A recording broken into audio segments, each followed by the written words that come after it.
radio for the masses. Headline edition, July 8, 1947. The Army Air Forces has announced that a flying disc has been found and is now in the possession of the Army. If the game is rigged, change the game. Game changer. I occasionally think how quickly our differences worldwide would vanish if we were facing an alien threat from outside this world. This is Fade to Black with your host, Jimmy Church, on the Game Changer Radio Network and KGRA, the Global Radio Alliance. I need your help to get to the year 1985. You're listening to Fade to Black with Jimmy Church on the Game Changer Network.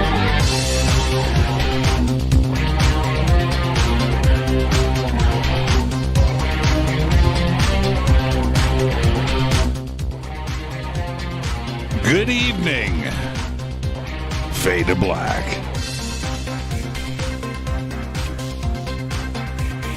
Bespoke radio for the masses. Yeah, how you doing? Today's Monday, November 29th, 2021.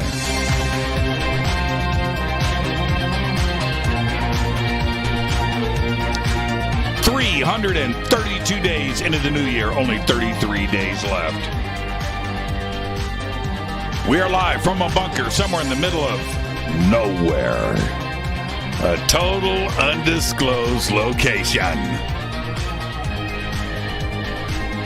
But it is beautiful. I would like to welcome everybody listening all around the world, all across the United States. Hither and thither, to and fro, back and forth, up and down, east and west, north and south, far and near. This is Fade to Black for KJCR, the Game Changer and UnX Networks. I am your host, Jimmy Church. What is cracking, everybody? How you doing? How you doing? Yeah, man. What a great week we've got coming up on Fade to Black. They're always great, you know, but this week, the greatest of all weeks, because tonight we have a very special presentation. Tonight is the world premiere of Extraordinary, The Revelations. Tonight we have director Jon Sumple with us. We have researcher, author, film director, host, L.A. Marzulli is joining us. And coming up later on tonight, the world premiere of Lori Wagner. That's right. Yeah. Finally got Lori Wagner on the show. And she will be with us later on tonight. It is going to be great. Now, tomorrow night, Jesse Ventura was supposed to be with us. He rescheduled today, and he asked if that was possible, and I said, of course. So we rescheduled Jesse for next week, and that's fine, and not a big deal. But I thought to myself, wait a minute. I've got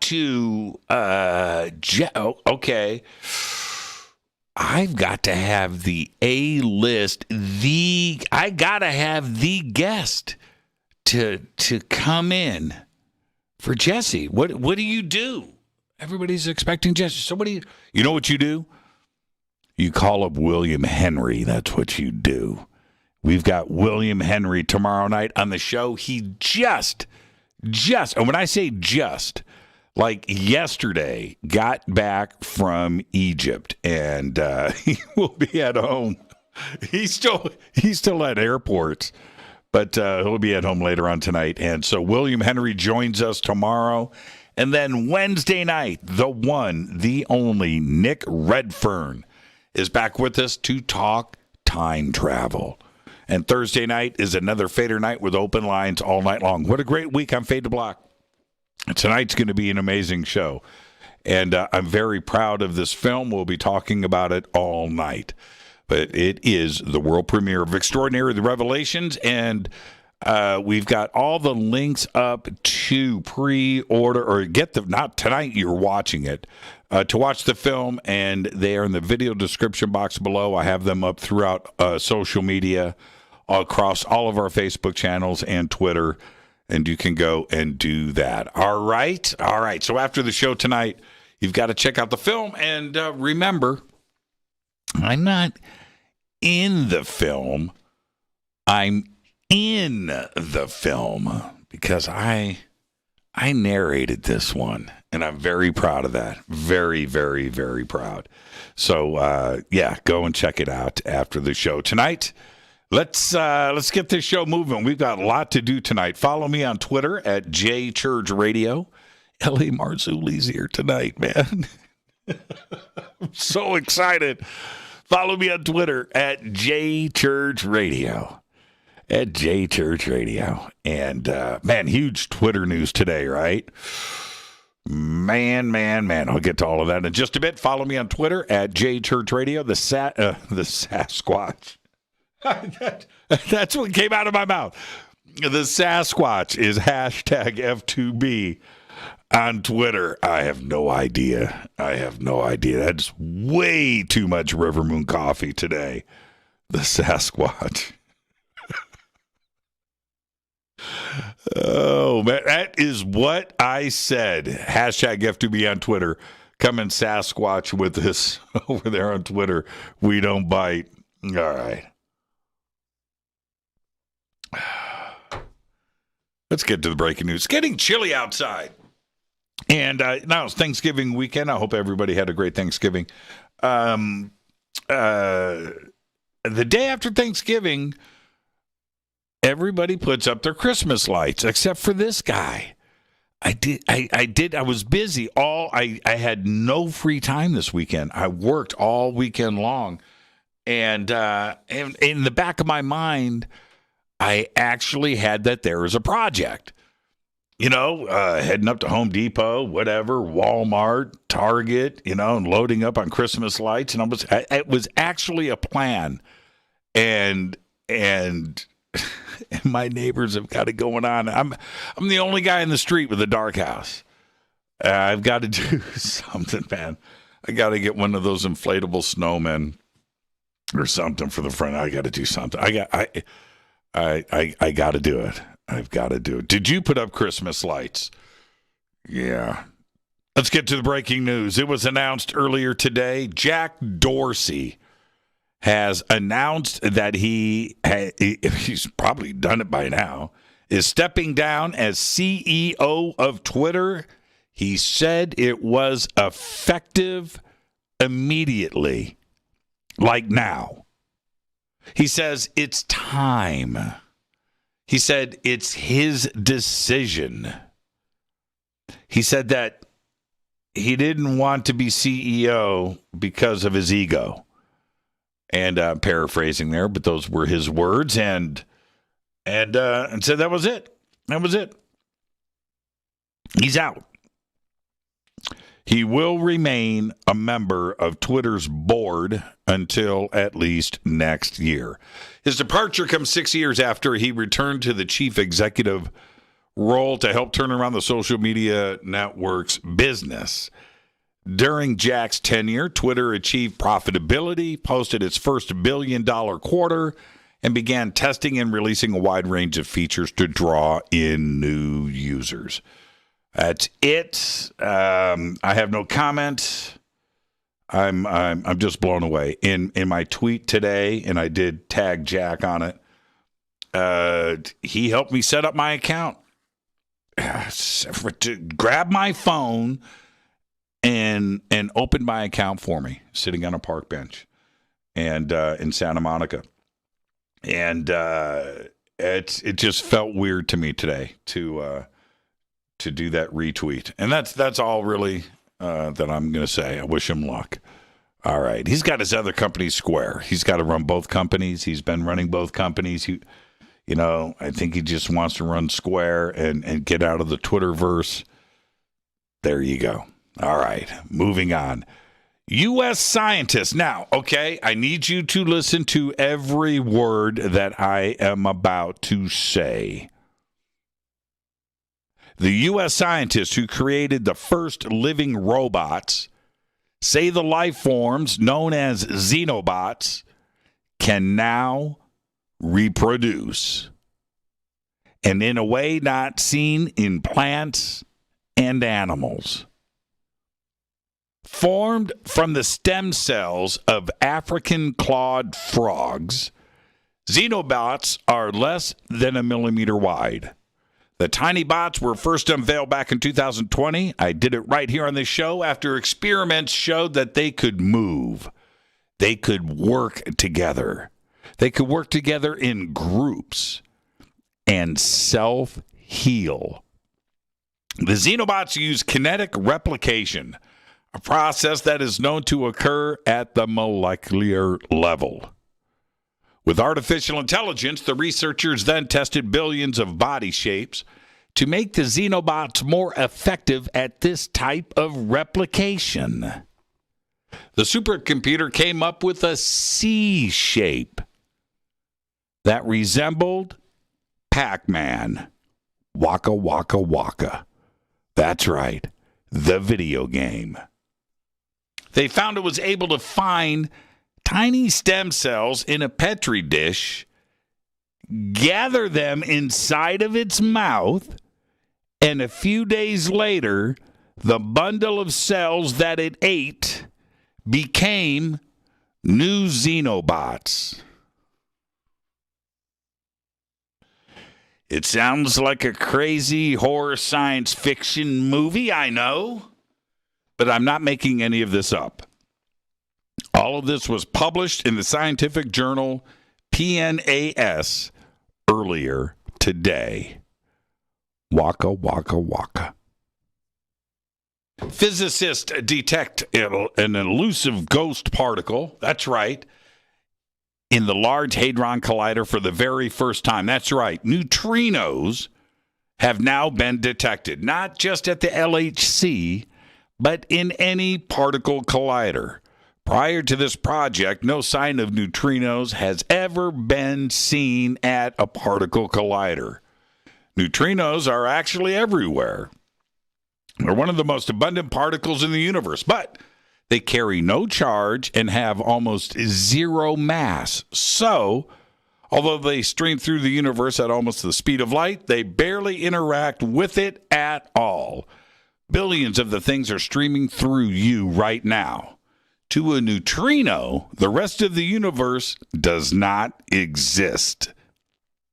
That's why they are known as ghost particles.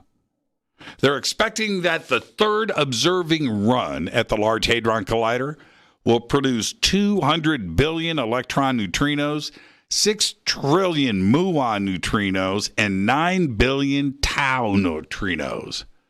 And they're anti-neutrinos. Since we've only detected around 10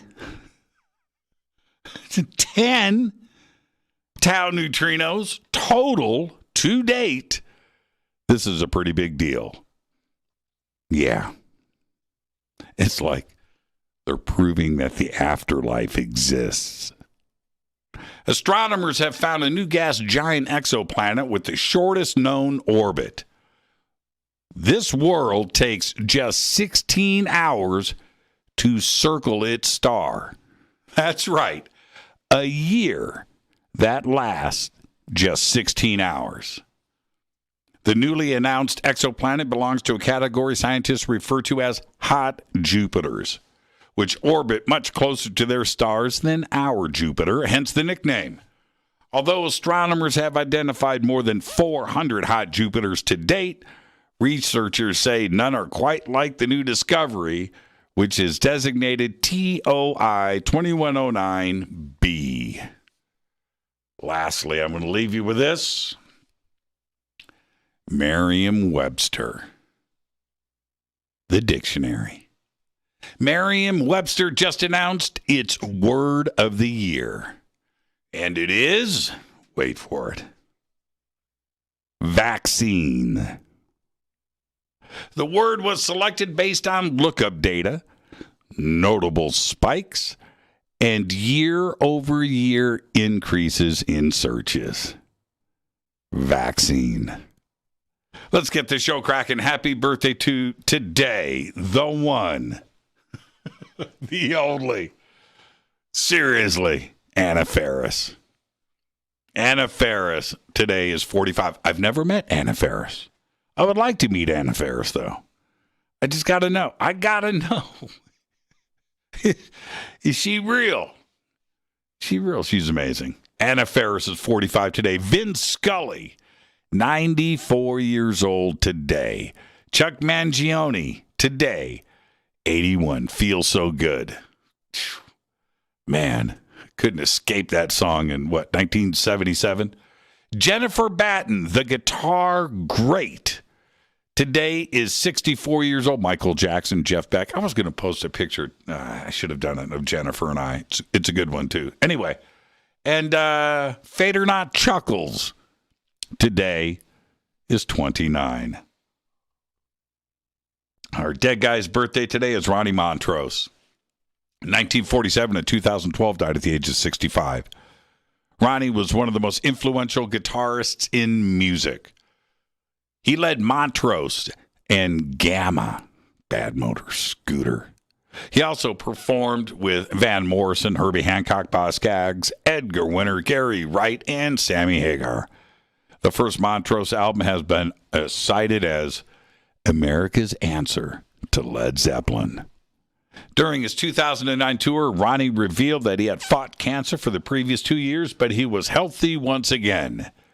He continued to tour until his death from a self-inflicted gunshot wound on March 3rd, 2012. Happy birthday, Ronnie. On this day in history, 1929, Richard Byrd and 3 companions make the first flight over the South Pole, flying from their base on the Ross Ice Shelf to the pole and back in 18 hours and 41 minutes on this day in 1929. Here's your Fader fact. Don't ask me how I know this stuff, but here's your Fader fact. In mid-18th century France, eating potatoes was considered cruel and unusual punishment. Potatoes were thought of as feed for livestock, and they were believed to cause leprosy in humans.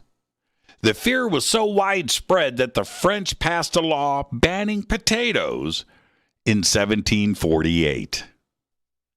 Then they invented French fries 10 years later. Go figure. That is your Fader fact. Tonight, very special presentation, because today is the world premiere for Extraordinary, The Revelations. We've got director Jon Sumple with us tonight.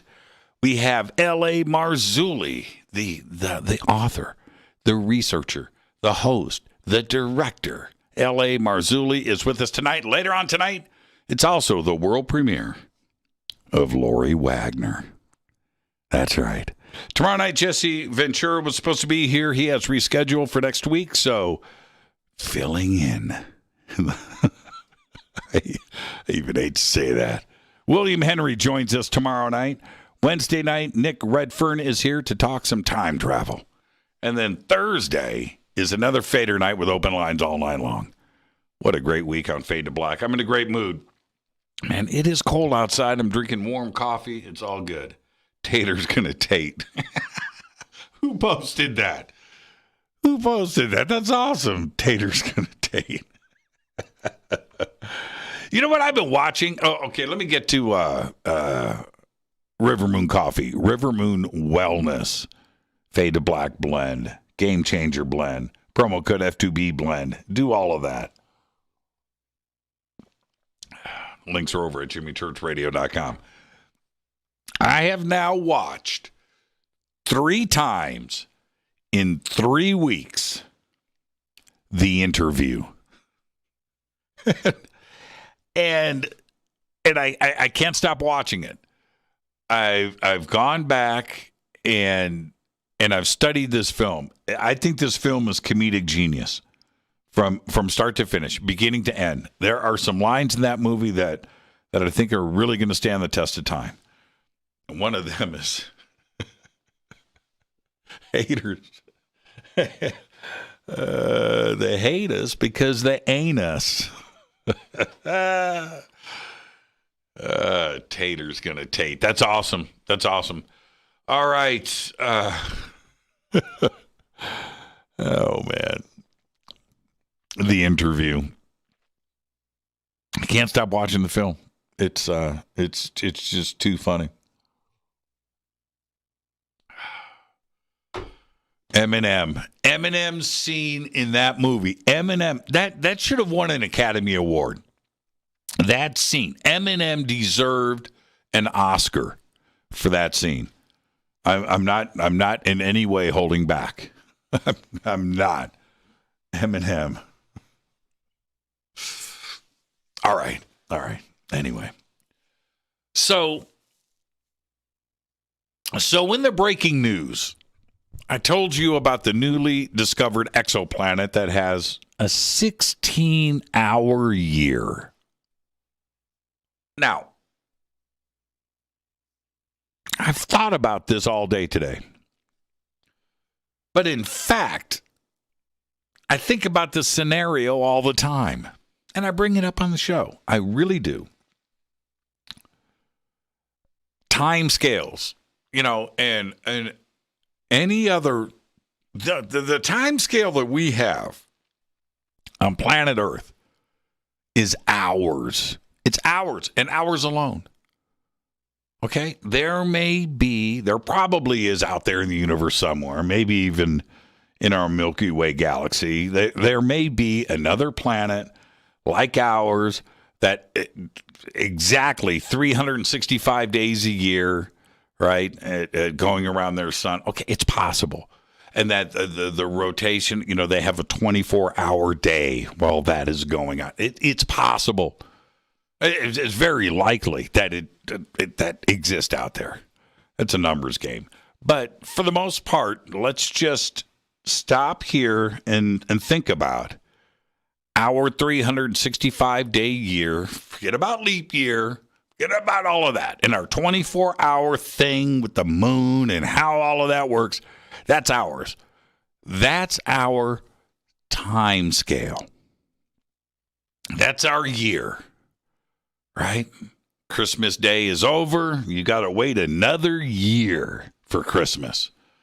Got to wait 365, right? Your birthday, another right? You got to wait a year. And that's our time scale, a year, right? What happens when a yearly cycle is different from our own? The entire concept of time is the same, right? If you're on that planet and you're going around that sun in 16 hours for your year, right? That's 16 hours. It's the same. It's just at a different speed. In that, what I mean by that is, sure, like this planet may have a 16-hour year, but that is based on our time scale. In that, our hours, minutes, and seconds are based on our Earth's rotation of 24 hours in each day. And of course, 365 of those to go around our sun for our year. That's our concept of what a year is. But that doesn't apply to their year, right? Their hours, minutes, and seconds are not the same as ours. Even if they call them hours, minutes, and seconds, it's not the same. Now, think about it this way. What about the opposite of that? What if they are checking us out, right? And they're tripping. They're tripping on our extremely long year, right? They're like, the newspaper, the headlines, newly discovered exoplanet, right?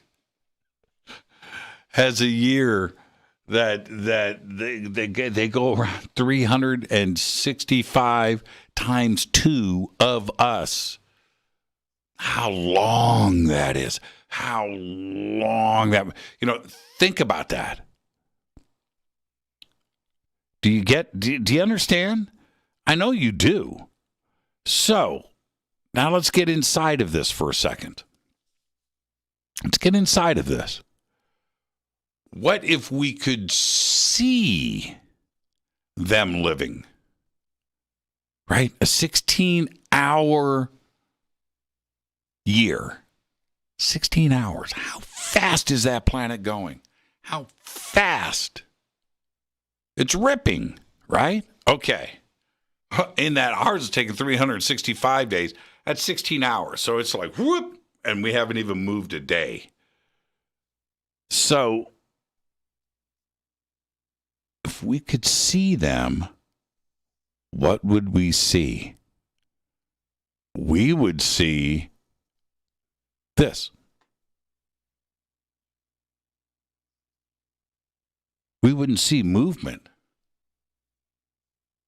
They are living that year, that same vibe, in 16 hours. I don't think we would see them move. If you and I, if we stepped on their planet, we're videotaping, from the outside. We're still in our time zone, right? On our ship. We're living on Earth time. But you go back into that, and you're, right? What would and how would we be? Right? So we need to think about that for a second. And as we are trying to make contact, right? We are reaching, we are trying, and we wonder why we can't see or can see or think we do see, or things come and go and quick and in and out. That is what I have been talking about. When I keep talking about they could be living at a different time scale. Think about radio signals, television signals, communication signals, running at a completely different time scale. It's gibberish. It would be noise to us. And then we would have to figure out their time scale. We would have to figure out the rate. It's mind-boggling. And we think we understand what's going on. Think about that. 16-hour year. Wow. It just... I'm your host, Jimmy Church. This is Fade to Black tonight. A very special presentation because tonight is the world premiere of Extraordinary, The Revelations. Coming up next, we have director Jon Sumple. Later on at the top of the hour, L.A. Marzulli is stopping by. And then later on tonight, it is also the world premiere of Lori Wagner. I'm your host, Jimmy Church. I want to remind everybody, tomorrow night, Jesse Ventura rescheduled. We've got William Henry coming by. And then Wednesday night, Nick Redfern, Time Travel. Thursday night is another Fader night with open lines all night long. I'm your host, Jimmy Church. I'm going to get out of here because when I come back, director Jon Sumple joins us. Stay with me. I'll be right back.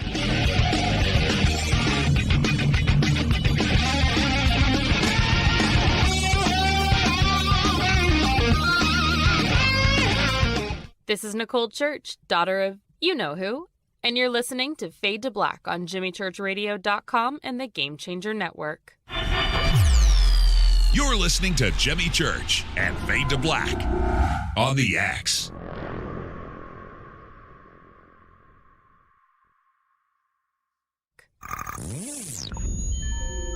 You're listening to Jimmy Church, Fade to Black. Fade to Black will now pause for alien identification. The station that talks the net. Introducing the Game Changer blend from Rivermoon Coffee that delivers a customized blend made specifically for the Fadernauts. If the game is rigged, change the game. It's a bolder cup with some bite. Game Changer is the coffee of choice for those that prefer an organic dark roast that is slightly lighter and milder, but it's still dark. with wild notes of pecans and chocolate with a rich, balanced, full-bodied cup that is roasted to perfection for a great coffee to start your day, as an after-dinner coffee or anywhere in between. Artisan, small batch roasted to perfection. USDA certified organic, all River Moon coffee is freshly roasted and packaged in the USA. Just go to rivermooncoffee.com or click on the banners over on our site and use the promo code F2B Blend for 15% off of your order today. rivermooncoffee.com. This is the only way forward. This is Fade to Black. Make contact. This is Jimmy Church of Fade to Black, and you can get our podcast for just $2 per month. All you have to do is click on the podcast banner over at jimmychurchradio.com. Hi, folks. It's troubling times, and fear is pushing emotions, which in turn pushes health the wrong direction. Do you ever get an ache because life is uneasy? Try Life Change Tea at gettheti.com. Life Change Tea works on your digestive tract, helping to move food through quicker and comfortably so your health is spot on. Life Change Tea may not help with world issues, but it will help with your digestive issues. A glass a day helps keep the intruders away. So, change your life today. Log on to gettheti.com. That's gettheti.com. If your health game is off, get on by ordering Life Change Tea. Gettheti.com. And while you're on our site, look around at the great non-GMO organic supplements. And if you're a sales shopper, go to our specials page and see what's for you. I've been drinking the tea for 12 years, and I'm sure glad for its health benefits. Again, that's gettheti.com. Gettheti.com. The tea that makes you go. The new KUNXDB, the UNX Network, bringing you the best in paranormal programming in premium high-definition streaming audio and video. Log on to the network at unxnetwork.com and check out the growing lineup of programs, including Jimmy Church, Whitley Strieber, Micah Hanks, and many more. Sign up for the free UNX newsletter, follow the UNX blog, or pick up the latest edition of the UNX magazine. Be sure to follow us on Facebook and Twitter.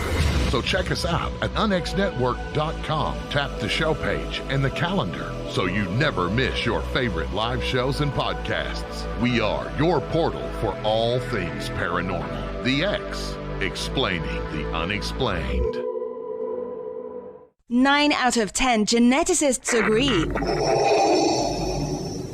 Fade to Black is not your father's radio show on the Game Changer Radio Network. Hi, this is Rob Reiner from Anvil, and you're listening to JimmyChurchRadio.com. What's up? I'm Chris. What up? This is Kyle Massey, and you're listening to Jimmy Church Radio.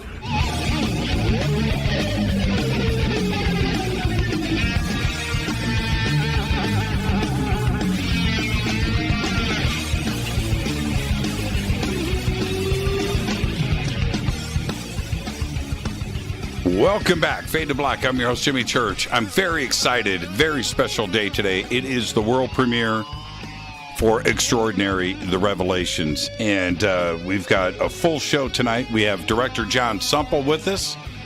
At the top of the hour, L.A. Marzulli is stopping by. And then later on tonight, it's my second world premiere, Lori Wagner. Lori Wagner joins us tonight. Very excited about that. And let's get straight to it. This is a very important day. I'm very excited about the film. I was able to go to the premiere at the Pasadena International Film Festival. We had the full cast and crew there that night, including director Jon Sumple. And you're back with us, John. How you doing, man? How you feeling? Well, my head's spinning a little bit from what you were sharing in the last segment. Your show in that space is the longest show they've ever heard. Yeah, like, how is that possible? This guy's on for weeks. Yes. Yeah, isn't that just when you get into those concepts and you start to think about that, you can't really argue that has to be the way that it is, sure. Right? Mm-hmm. And we are trying to okay, so just imagine they're getting those I Love Lucy episodes, right, from the 1950s, right? And either they're freeze framed, if they're able to decode it at all, or it's uber. But they would have to figure out our time scales. Right, and would all of those going back to? I want to talk about the film, but you just brought up this just amazing point when Stephen Hawking kept warning us, you don't want to be letting those aliens know that we're here. They could have bad intentions. They would have to figure out what because we would have to figure out what they're sending us. Right, we would have to decode all of it. From a point of not knowing anything, right? So is it coming across to us as noise? Right. It's like in Contact, the movie Contact, the way they had to figure out the signal. They had to figure out the noise. What does this noise mean? And you finally, maybe that's all that's going on for the last several thousand years is we're just, each side is trying to figure out the noise. We just haven't gotten there yet. I mean... If we are trying to reach out and communicate, shake hands, blow kisses, whatever, we are doing it to another extraterrestrial intelligent civilization that is at a different time scale. And even if they were close, right? I mean, close, it still would be whack, right? Yeah, we have a tendency to make everything our metrics. So, time is linear for us. For them, it may not be. It may be dimensional. They may be able to travel back and forth and up and down and inside and out and sideways, and they don't understand this linear concept. That's just how we measure time. And that's kind of our preset is this is what we live in. We measure linear time. Yeah, when we say it's this fundamental, we're freaking out on their 16-hour year. Right. And we're just like, oh, my God. I mean, 16 hours. Right. What? The opposite is the same. They would be freaking out on our 365 days. They wouldn't have any way to wrap their head around that. No, not at all. Or maybe they would because they think so fast. Maybe could be. They're one step ahead. Yeah. Quite a bit. Quite often. I started to do the math on that, and I started to think about it. And then I let it go because it gets pretty heavy. But just go with 16 hours and just roughly double that to a day, 24 hours. And then start to, instead of 32 hours, I mean, just start to, the math gets crazy. Yeah, and it goes back the opposite. Just imagine if we were doing a 16-hour day, what that would mean to our seconds and our minutes and well, that's our measurement, but maybe our 24-hour 7-day 365 is a 16-hour day in somebody else's metric. Yes. Now that's exactly my point. That's exactly my point. That's exactly it. It's just mind-blowing. What else is mind-blowing is how you convinced Lori Wagner to come on the air. That's also mind-blowing. That was 1 week of just on the couch, man. one week. Oh, man. What a beautiful and wonderful person she is. And out of our group of friends, I talk to her a lot. I talk to her a lot about all kinds of things, and we share so much information going back and forth. And it's on a variety of subjects too. It's not necessarily UFOs. Well, it's everything is kind of UFO centric these days. But we talk about everything. We talk about cars and outdoor activities and like I didn't know she was a paddle boarder. Right. And we were talking. Yes. Yeah. And she goes, Jimmy, that's my life, man. I'm a paddleboard. I'm just what? Right. And we talk paddle boards for a day. So there you go. Yeah. You'll have to ask her too about her days as a Porsche racer. She used to race cars. I mean, another thing. We have talked more about that and aircraft and planes. And every time I see a plane, she wants to see a picture of it. And she is just multifaceted. She's going to be a great interview. She's a treasure trove of information. Man, see, this is the thing with her. I know that I could do a series of shows with her about whatever subjects, and we can just talk like we do on the phone. And I keep telling her, I said, Lori, what we're doing right now, that is the show.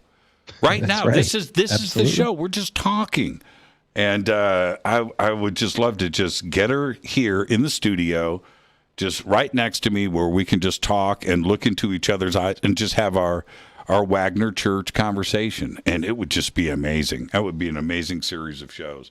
And I know she's listening right now just laughing. No, it's not. She's cringing. She's sweating. Ain't going to happen. At the thought. I think she's going to be a great guest. I'm glad you're having her on. I think it's going to be it's a good first step into the public eye and talking. And now she's feeling pressure, but it's a conversation. She is free. She'll be fine. She is at all of the events. And then when she's not at all of the events, she's out there somewhere in the world investigating, doing something, fascinating things that she's out there doing with friends and sharing that information. And people need to know what she has acquired and learned. And certainly that's what drives her and J3 Films, is having somebody like her on your team. It's just an incredible we wouldn't be able resource. to do what we do without somebody like her putting us in touch easily with a single phone call or a single email or a WhatsApp message, and boom, we're connected. And because they know Lori, they accept any outreach from us, and it always goes well. We've never had any issues. So she's the conduit to all things related to the ufology world for us. She's helped tremendously. No doubt. Let's talk some extraordinary, the revelations. Let's do it. Okay, here's the first question. Do you remember how long ago you contacted me about the film? Oh boy.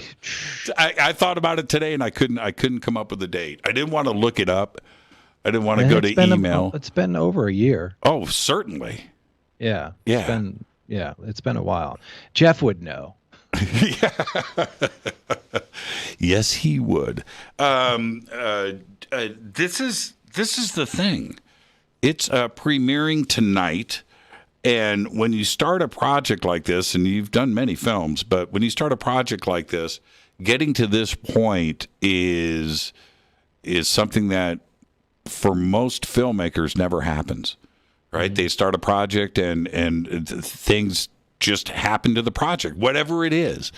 It's the rare thing where the film gets done, it gets finished, and it actually has its world premiere. And that's what you're doing tonight. How does that make you feel? It's a very rewarding process, because when you think about the journey of any film, you're starting with pre-production, which is, what is the story going to be? Who do we need for it? And that's heavy lifting. And then you move into production, a very short sprint, but still a lot of work that's done in the two to 3 weeks that you might be doing the shoot. And then you're in the long-term play, because we are nights and weekend warriors. This isn't a full-time gig for us. So the work that we do in post takes months, because there's, I'm in different parts of the world as a nomadic traveler, and my editor is Patrick Lomentini, is based in LA. So everything that we do is sharing screens and clips and back and forth communication. So that journey is a long journey to get it to the point where it's premierable as a festival cut. Then there's the final cut. Then there is the promotion that we've been doing for the last 3 months. And then finally, boom, we reach this day, and it's a big exhale, knowing that all the work and it's like 3 years of work leading to this point, and to know that it's now going to be available for all to see is very rewarding part of the process. Now, something what I consider very rare, the exception to the rule, is Extraordinary, the Revelations, got onto the festival circuit. And I can't think of another film in our sphere that did that, and it was accepted, and not once, not twice, but 18 times internationally, winning 4 Best Documentary awards, and I don't think those awards are finished yet. But that had to surprise you. We know it was a great film in that we were happy with it, but to see the acceptance out there with the normies, right? With the real world, what does that tell you about this film? I think this one has much more broad appeal than our other two films, because it touches on things that I think that appeal to people across the entire spectrum when it comes to ufology. Other ones were a little bit more specific to individuals, but this is much broader. So I think it provides a snapshot of the current state of affairs, but also takes a look back in time. And I think that it is what surprised us is we said, let's take a chance and submit to festivals overseas. So we've been picked up in France and in England and a couple of other countries, Africa and Australia. So the fact that there are countries that you wouldn't expect to accept a film like this, and they are, is a testament. We had more than a 50% success rate, which is unheard of with festival submissions. That is just unheard of. It's a very difficult and very competitive world. There are so many films that are made, especially independently, where they are trying to get submissions and they don't get in. There's too much. There's too much out there, and that doesn't happen. But it did over and over again with Extraordinary, the Revelations, which says to me that the story that you and Jack came up with, you guys are the principal writers here, and you came up with a concept that you presented to me early on. I said, if you can pull that off, yes, because I felt that the job of this film would be to reach out beyond the community, which is what all filmmakers want, get outside of your, but I felt that this was a real opportunity for that. And I think that it has been achieved. Did you set out to do that from the beginning? Absolutely. It was one of the things that we have tried to do with our kind of mantra is to reach the widest audience possible. And that right away says we don't want to pander content to a target audience because that's what they want to see. We want to present a wide variety of information to an audience that might not be exposed to this. And when they do see it, it's digestible. It's not like you're putting them in the middle of something where they're like, whoa, this is so far out there. This I don't get this. I think that anybody who sits down to watch this film from the very beginning, they will be engaged right away. And they will feel like they're going on a journey through time, taking from the Big Bang all the way to the present day. And the way that we present the information is it fills in a lot of blanks. It asks a ton more questions. If it's new territory for you, you're going to be intrigued by some of the things that are brought up in this film because you probably haven't heard of it before. And if you have heard of everything that's in this film, then you're way ahead of the curve, because there's a few things in here that even people who are pros in the field have said, I've never seen information presented quite in this way before. It's brilliant. So that we felt a tremendous amount of accomplishment with is how it's been received by people who are not only filmmakers, but also people who've been doing the deep dive research for decades. Now, I think a good gauge for what you just said was at the Pasadena International Film Festival. One of the representatives for the festival was there and came up to do the Q&A with you and Jack and Lori. And the impression that he had, I could tell he knew nothing about this subject. Absolutely nothing. And he was able to, and I love it when I go into a documentary where I don't know what's happening. I just watched a German documentary series the other day. German, right? I knew nothing, but you observe, and I like that moment. And that moment happened with him. And I could tell by his reaction that I think we knocked this one out of the park.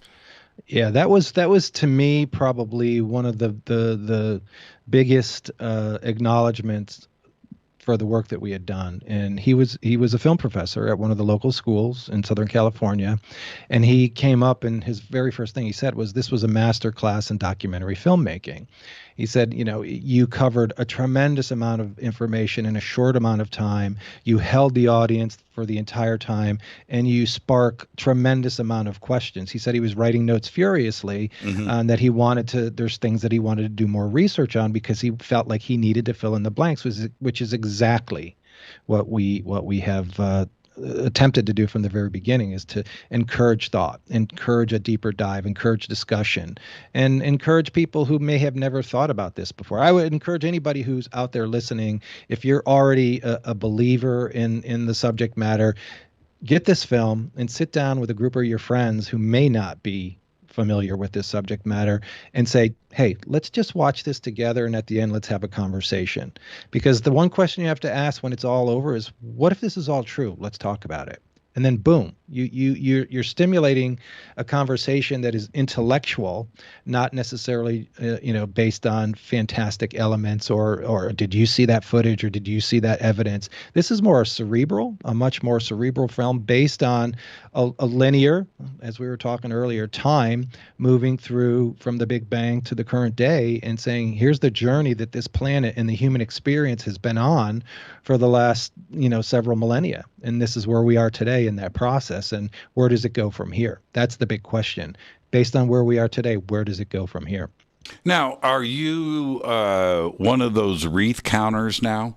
Is the pressure on for the next film, and you've got to pass up 18?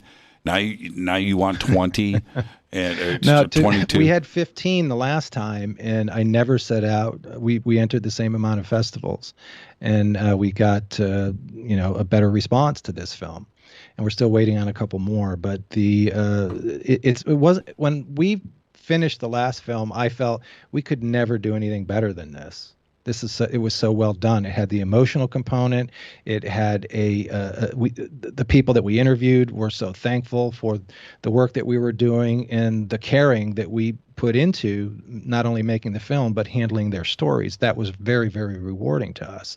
But when this film was done, when we were watching the screening that night in Pasadena, I turned to Jack. He was sitting to me on my left, and I said, this is really good. And that was the first time that I had watched it as an audience member from start to finish, not as the director or looking for edits or flaws. I just watched it to watch it. I'm like, this plays very well. And the response afterward was exactly what we were hoping for, which people were saying, I need to watch this film multiple times. I need to show this to people who've had these questions, and this is going to help them, better understand their current belief or where they are on their journey. So that's very rewarding when you set out to do something and the response is exactly what you were hoping for. What's up next? I mean, I would imagine that you have to self-challenge yourself.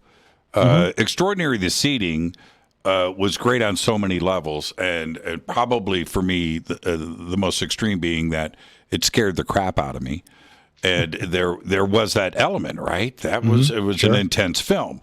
Now you've got to apply that self-pressure, right? You've got to challenge yourself for this next one. Yeah, we feel like we've finished this trilogy, so to speak. There may be other stories that come out of this. I think this film could stand as its own series. It could be a TV show based on the concepts that are shown in this film. Who knows? Maybe that comes next. But we do have several projects that we're currently exploring, and the good news is we have a robust pipeline of opportunities. But the next one that we're looking at, can't talk about it in any detail yet, is one that is outside of this genre, but a significant story, a rather large story. We're in the process of finalizing, a deal that secures the book rights to a book that had been published a few years back that could open the door to a whole different audience for us as filmmakers, and it challenges us to do something a little bit different. That's not to say that we're walking away from this genre, not by any means, because there's way too much to further explore and share. Yeah, well, this next year, I really feel that 2022 is going to be a big year for Contact and ET and disclosure, and you've been a big part of that. And I can't see you walking away from that when you've been so fundamental to the community. No, I don't think we're going to walk away from it as much as hope. The ideal would be is that we get to a point, because this is a nights and weekends kind of operation for us, that we have the opportunity to do this as more of a full-time, endeavor. And if we can get to that point where we have the funds supporting the projects that we're working on, our goal would be to have one film in pre-production, one in production, and one in post, constantly, which means we'll be cranking out 3 films a year. If we can get to that point after, 2 years, that would be amazing. That would be awesome. Right. To think about the completion of this film, I've just got 2 minutes left. I want you to address this. That even after the Pasadena Film Festival, you came back to the team with an email like, I've improved it. I'm going to tweak this thing. There's still a little bit more to do. When you think that it's finally in the can, but you made some subtle changes to this final version that is premiering tonight. What did you do?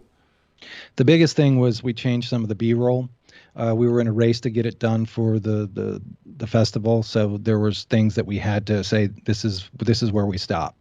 But B-roll has changed significantly. The ending is completely different as far as the visuals. The story, the narrative is the same. Nothing has changed in the narrative, but the visuals, and then Anton Patzner, who did the score, enhanced several areas. We also added a lot of sound effects and transitional sounds that go along with B-roll and what was happening on screen. So sonically, if you watch this with headphones, you'll pick up on all those little things. But it was the polish. It was the finishing touches that we really wanted to dial in and make it even better. John, congratulations, man. You made a great one. It's time to celebrate tonight, and I want to thank you right now for allowing me to be a part of this project. Thank you so much. Thank you for being a part of it. We really could not have done it without you. I feel like you were the perfect person to voice this film, and we thank you wholeheartedly for that. Go and enjoy the rest of your night. Hang out, though, because later on, Lori Wagner is going to be joining us. I don't know if you know this. I'll be listening. I'll talk to you. John Okay. Sumple. Director Jon Sumple, thank you so much, John. The film premieres tonight.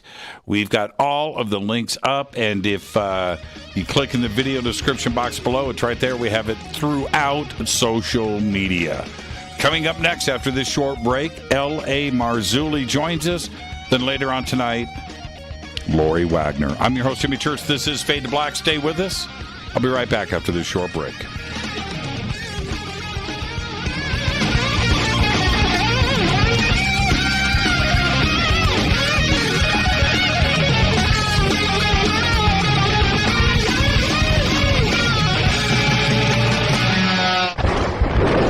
This is Fade to Black with Jimmy Church on the Game Changer Radio Network. Your 1 million gigawatt paranormal powerhouse, KUNX-DB, VX. This is Billy Carson with ForbiddenKnowledge.tv. Forbidden Knowledge TV has just reached its 1-year anniversary. That's right, 1 year. And as a show of appreciation, we are giving all new subscribers a free 30-day trial of ForbiddenKnowledge.tv. That's 30 days to binge watch thousands of movies, documentaries, conferences, workshops, lectures, yoga classes, meditation courses, and so much more. So log on to ForbiddenKnowledge.tv from your computer or mobile device, or get the Forbidden Knowledge TV app on Apple TV, Roku, Amazon, iTunes, or Google Play today, and use coupon code 30daysfree. That's coupon code 30daysfree on ForbiddenKnowledge.tv today. Because you never got that pony you always wanted. Damn it. Jimmy Church and Fade to Black on the Game Changer Network. Listen, I know, and you know, that you've always wanted your first crystal skull. Or maybe you're a collector just like me, but you just don't know where to go to find the real thing. Then I met Carolyn Ford over at EinsteinTheCrystalSkull.com. Carolyn is the guardian of Einstein, one of the most respected ancient crystal skulls in the world. All of her unique skulls have been imprinted sitting with Einstein in his sacred lodge and are carved from the finest gemstone and materials. Imprinting is the process of receiving the ancient wisdom from the master skull or master computer, Einstein, the ancient crystal skull. To see Carolyn's current collection of crystal skulls, just visit her store at EinsteinTheCrystalSkull.com or click on the banner over on our site. Don't forget to use the promo code Jimmy at checkout to receive 10% off of your order today. That's promo code Jimmy.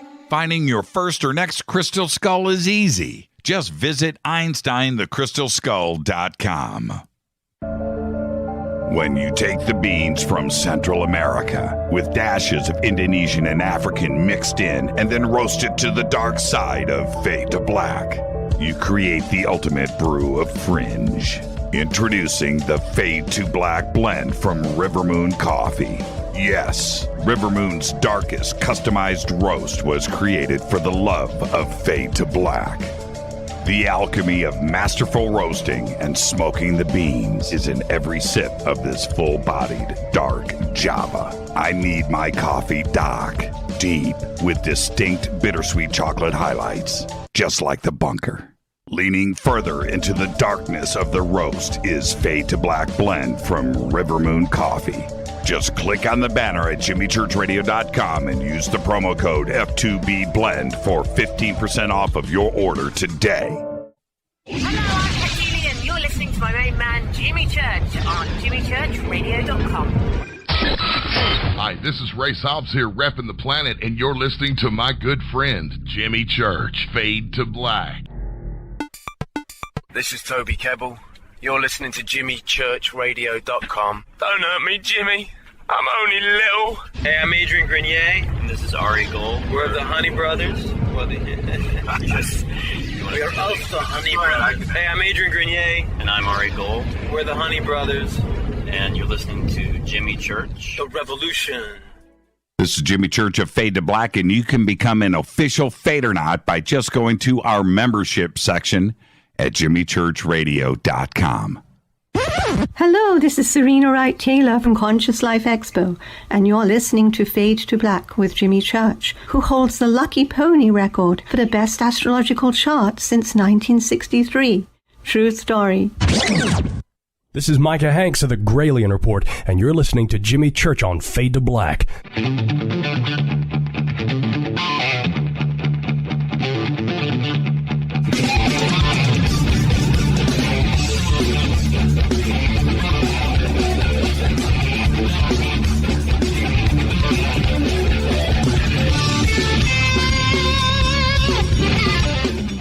Welcome back, Fade to Black. I am your host, Jimmy Church. Tonight is the world premiere for Extraordinary, The Revelations. We just heard from director Jon Sumple. Coming up next, L.A. Marzulli is joining us. Later on tonight, Lori Wagner will be here. I want to remind everybody tomorrow night, William Henry is with us. Then on Wednesday night, Nick Redfern is here to talk time travel. Thursday night is another Fader night with open lines all night long. But tonight, L.A. Marzulli. He is the author of 13 books, producer, director of 21 films. He has been researching the UFO phenomena for over 50 years. It is considered one of the leading authorities on the Nephilim, the biblical giants. And I would like to welcome back to Fade to Black, the one and only L.A. Marzulli. L.A., good evening, young man. Great to be here, Jimmy. Thanks for having me on. Appreciate it. You know, I'm going to say this out of the gate, L.A. I've said this many times over the years, but a couple of decades ago when I stumbled upon you, I thought to myself, then I found my guy. And I have followed you since, and you have been an inspiration to me. And I would not be where I am today if it wasn't for L.A. Marzulli. So I want to thank you, sir, for your contributions. It's just been amazing for me. Well, those are incredible words. I'm humbled by them, and I thank you for that. That's real nice of you to say that. Incredible. And now, I said to you earlier today, I said, L.A., I need a sip from the fountain of youth. You're not sharing. It's the water. It's the water in this canyon. That's what it is. It's got to be. Now, before we get to the film, and I want to thank you for taking the time tonight, because you're a very busy man, because you're back in California and you're rebuilding your home. Now, I want to everybody. LA's house, his family home, burned down in the fires a couple of years ago, and the community rallied the troops, Yep. and we were there for you, and that was great. That was an amazing thing. But you did lose your home. You're back, and now I just want to understand. You're rebuilt. You're on the old foundation. You're on the same home site. We're in the same home site. Basically, FEMA came in and scraped everything. And when we came in May in 2019, the fire happened 2018, November 9th. So it's been 3 years. Right. In May of 2019 is when we came back after FEMA had scraped it. So there was not a vestige of the house. Everything was totally gone, scraped clean. And that's when I got the word, LA, the land is yours, Santa Monica Mountains. Pick up a stone. It's your Ebenezer. It's your promise stone. And so I picked up a stone. It's on my desk back in Oklahoma. I'll bring it out here soon. But the house is almost done, almost completed. We used basically a very fire-resistant method. It's called Gigacrete, Gigacrete. Gigacrete.com if you're interested. It is the home of the future. There's no doubt about it. The insulation's incredible. It goes together very quickly. I designed the home. I used to do that 30 years ago. I drew it up on a drafting table, drew it up. A friend of mine, Dale Kessler, did the engineering on it, and we're off to the races. We're really close to finishing it. I mean, really close. Maybe next week we'll get occupancy. We'll see. Yeah, congratulations. And LA says to me, he goes, dude, I built the kitchen cabinets. I'm pouring concrete. I was like, man, you're really building your own home. I'm so happy for you. And appreciate that. Absolutely. Now, welcome back, by the way. Welcome back. You've seen the film, and I felt that I want your reaction. When I was at the film festival, seeing it in a theater, on the big screen, pretty nervous, right? And you just kind of, But I got to the end of the film, and I thought, I think people are going to get this one. What was your reaction? Well, I mean, look, I've been traveling in all this forever. So for me, it was like putting a bow on everything that we've been talking about, researching, looking at for decades. I mean, Linda Moulton Howe, for instance, your contribution, everyone who came on the film, basically bought their A game. And and I love the editing. The editing's incredible, by the way. Whoever edited that, it's like 3 thumbs up. It's incredible. And I only have 2 thumbs up. So, you get the third one in there. Right. The editing's amazing. The cinematography, just everything about the film is really good. And what people need to understand is this is cutting edge stuff. You need to watch it no matter what, because this is setting the stage for what is coming. And now that our government, like Luis Elizondo states, your government has said that UAPs, unidentified aerial phenomena, UFOs, unidentified flying objects, are real. So, and in the Pentagon states we have off-world vehicles not made on this earth. The cat is out of the bag in ways that, frankly, as a researcher, I never thought I would see. And it came down so quickly. And of course, you guys cut back into Tucker Carlson, Commander David Fravor, the whole F-18 tic-tac shape object. You get into that. That opened the door. That was the Pandora's box that opened this whole floodgate of information that we're getting. And there've been some lulls, but it ain't over by a long shot. And we are going to see full disclosure at some point in the near future. So the film is a must-see, because there are leading experts. People that have dedicated their lives in some ways, and that just think of Linda Moulton Howe. Can you imagine what that woman has been through? Let's go back 30 years ago when Strange Harvest it's about 30 years ago, I think, when she came out with that film.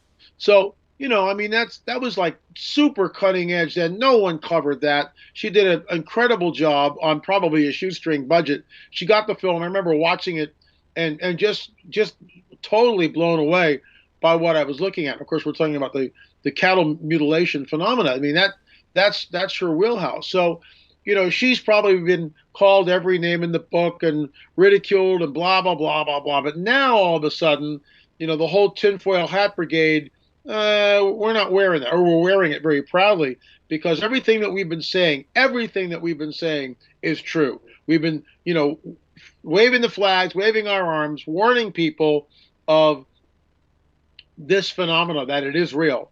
And like Dr. David Jacobs, like John Mack, like, I don't want to put words in people's mouth, but J. Allen Hynek, he's not here to defend himself, but J. Allen Hynek believed that there was a nefarious agenda. I know that Dr. David Jacobs believes the same thing, that this thing has a nefarious agenda to it.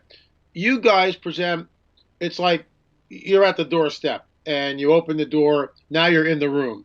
Well, the room's got, corridors leading to other rooms. Right. And that's where it has to get to at some point, because most of the public, I think, believes the phenomenon is real. But what amazes me, Jimmy, is the absolute ambivalence on people on a global level. I mean, nobody like says it. It's like business as usual. Yeah, we knew about those aliens. What's for dinner?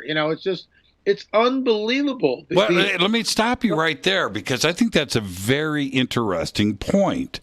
That 20 years ago, 30 years ago, Tic Tacs and the government, we might have had a completely different reaction worldwide.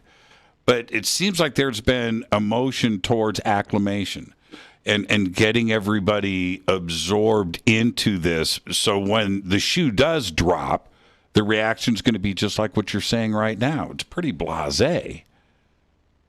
And that's, I mean, look, what I remember 4 years ago now, this December, 2017, Commander David Fravor on Tucker Carlson. I'm watching Tucker Carlson because I'm a fan. I that's my one news source. I like him. He's really sharp. He's witty. He's erudite. He's schooled. I mean, the whole deal.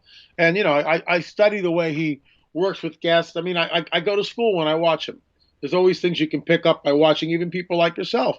You watch the way you go to break. I mean, just all those things. You pick up on those things as another researcher, as a guy in media. You watch everybody and learn and glean from them. So I'm sitting there watching Tucker, and it's a good show. And all of a sudden, at the very end, with 5 minutes left in the show, he starts off, UFOs used to be the stuff thought of conspiracy theorists, tinfoil hat thing, but maybe not anymore. Commander David Fravor joins us, former F-18 pilot who had an encounter with a Tic Tac-shaped UFO, blah, blah, blah, blah, blah.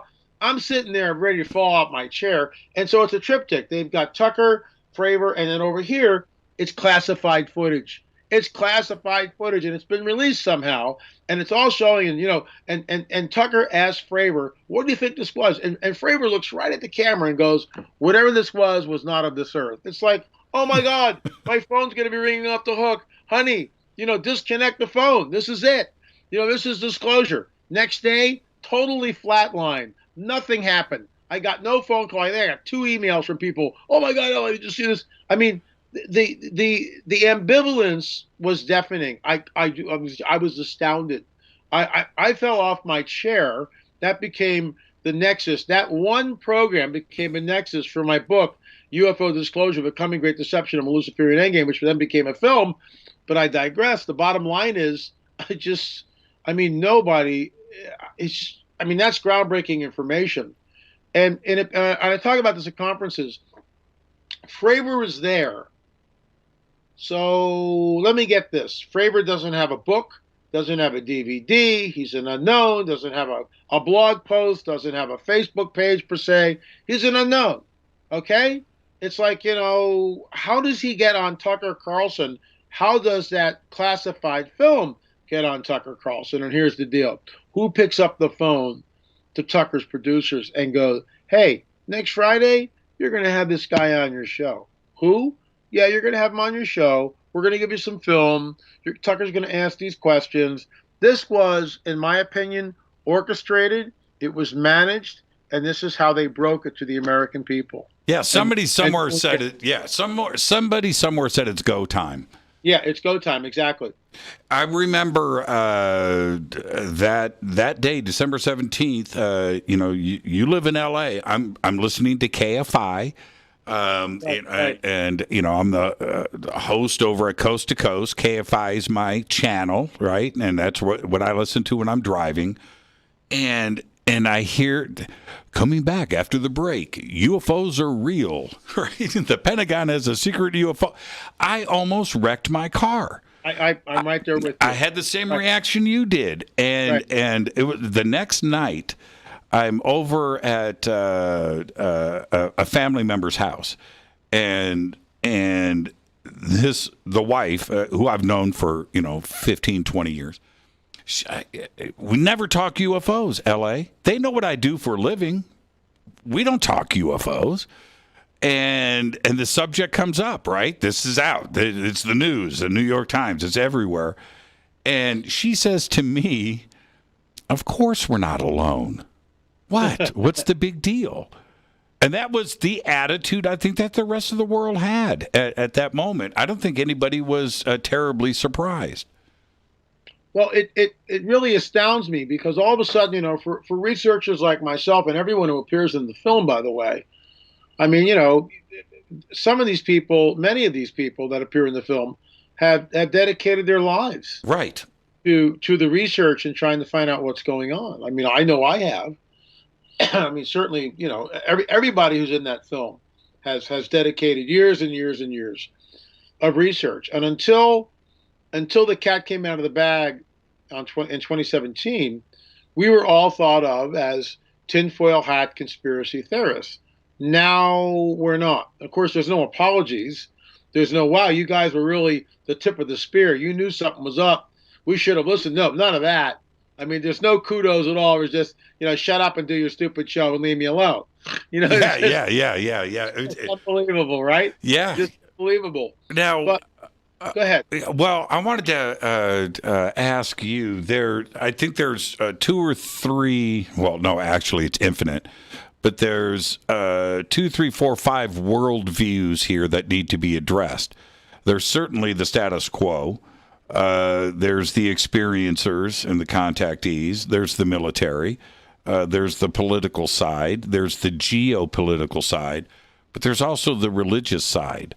And not only everybody wants to point at the Vatican first. Well, okay, I can appreciate that. But there are plenty of religions around the world that dominate the population of this planet. And that certainly needs to be addressed. And there has also been a lack of reaction from the religious leaders of the world. And why do you think that is? And will that get addressed?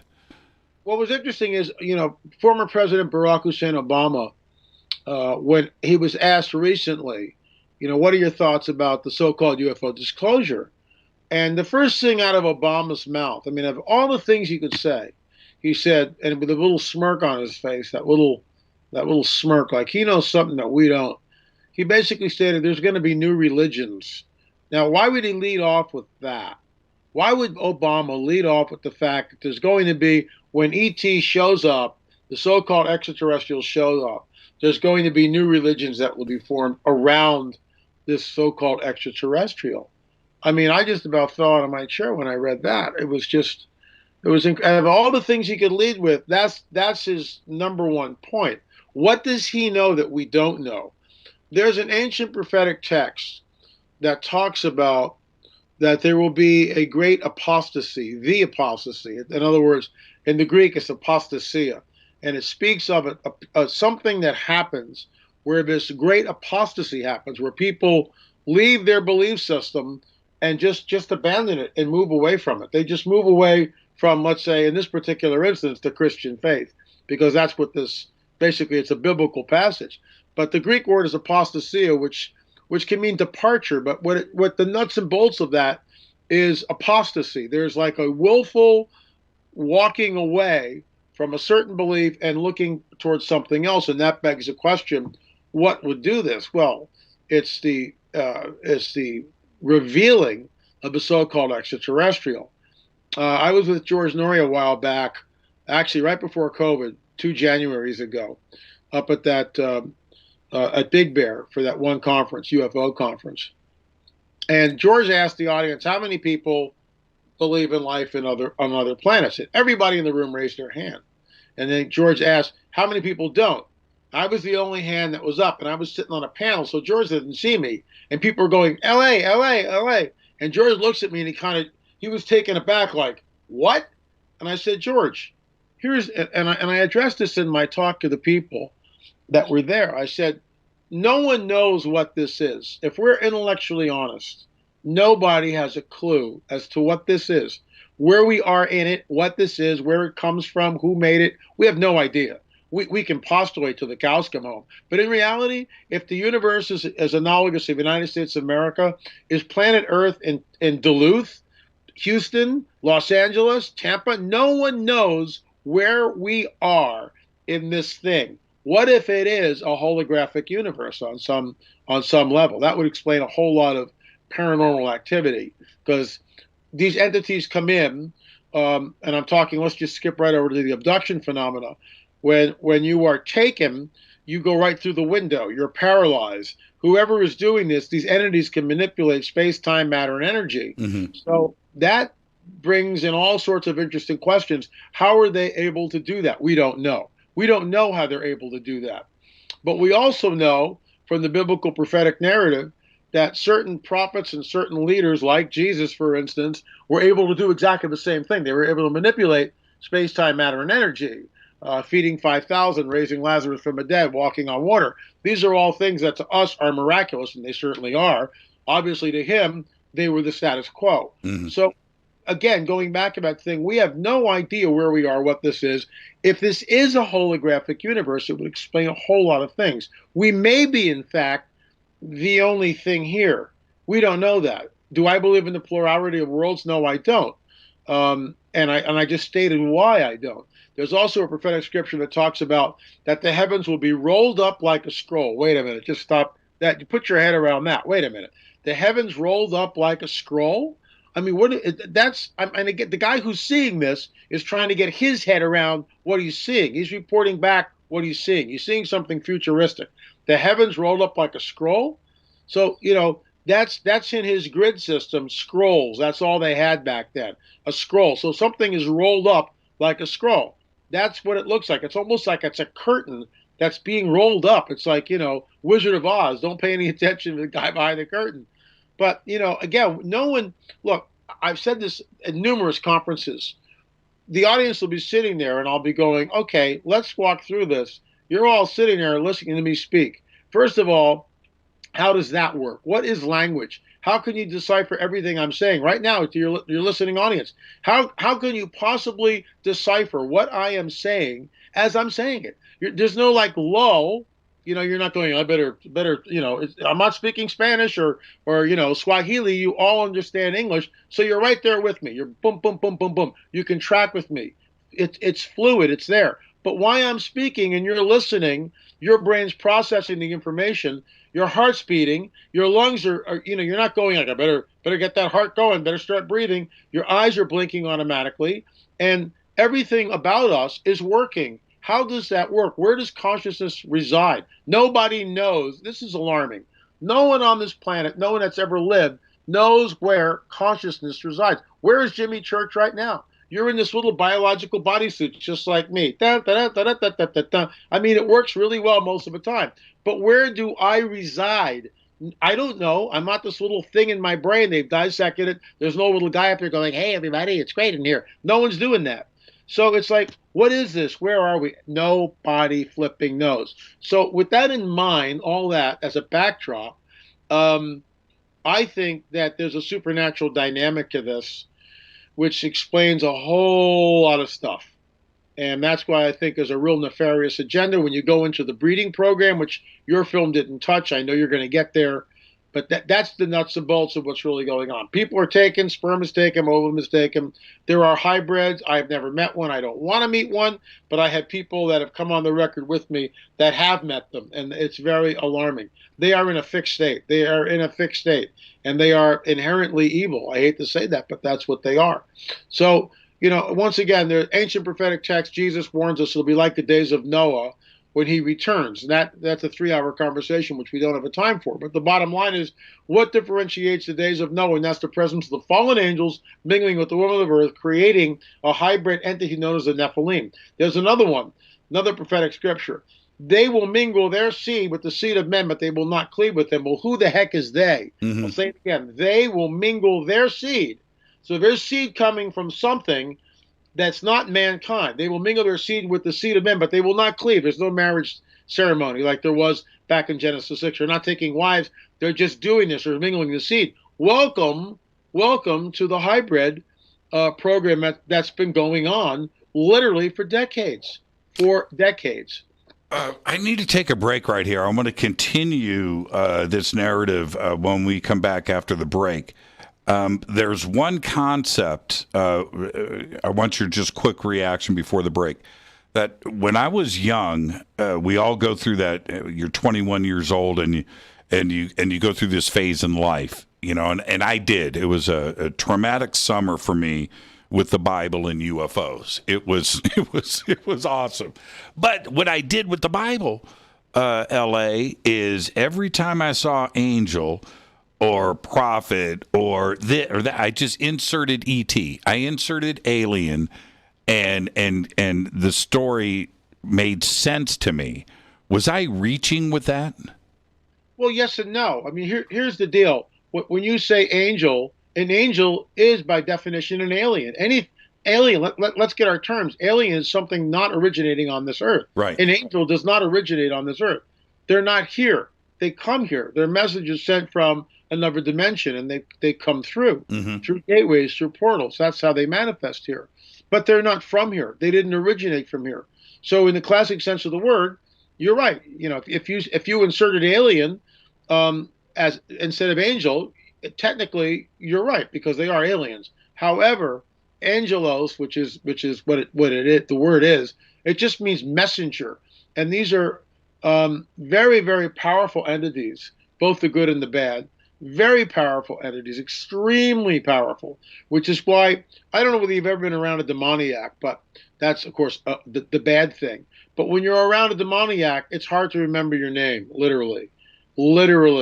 They clog your brain. It's just, when you come into their field, in other words, someone's possessed, they're in front of you 20 feet. You know they're possessed. You walk up to them, and all of a sudden you're hit. And this has happened to me.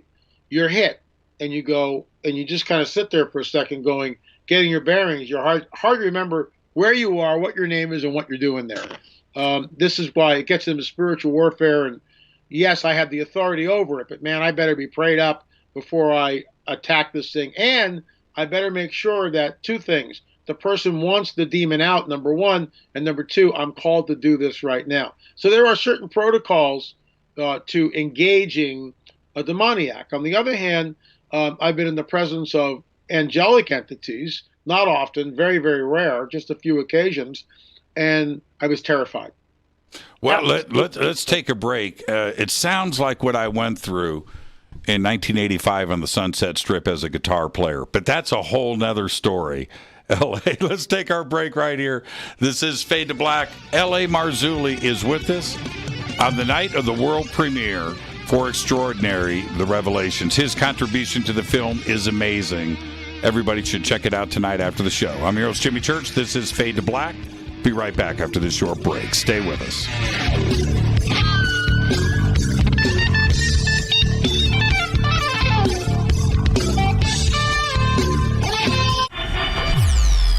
You're listening to Jimmy Church and Fade to Black on the X.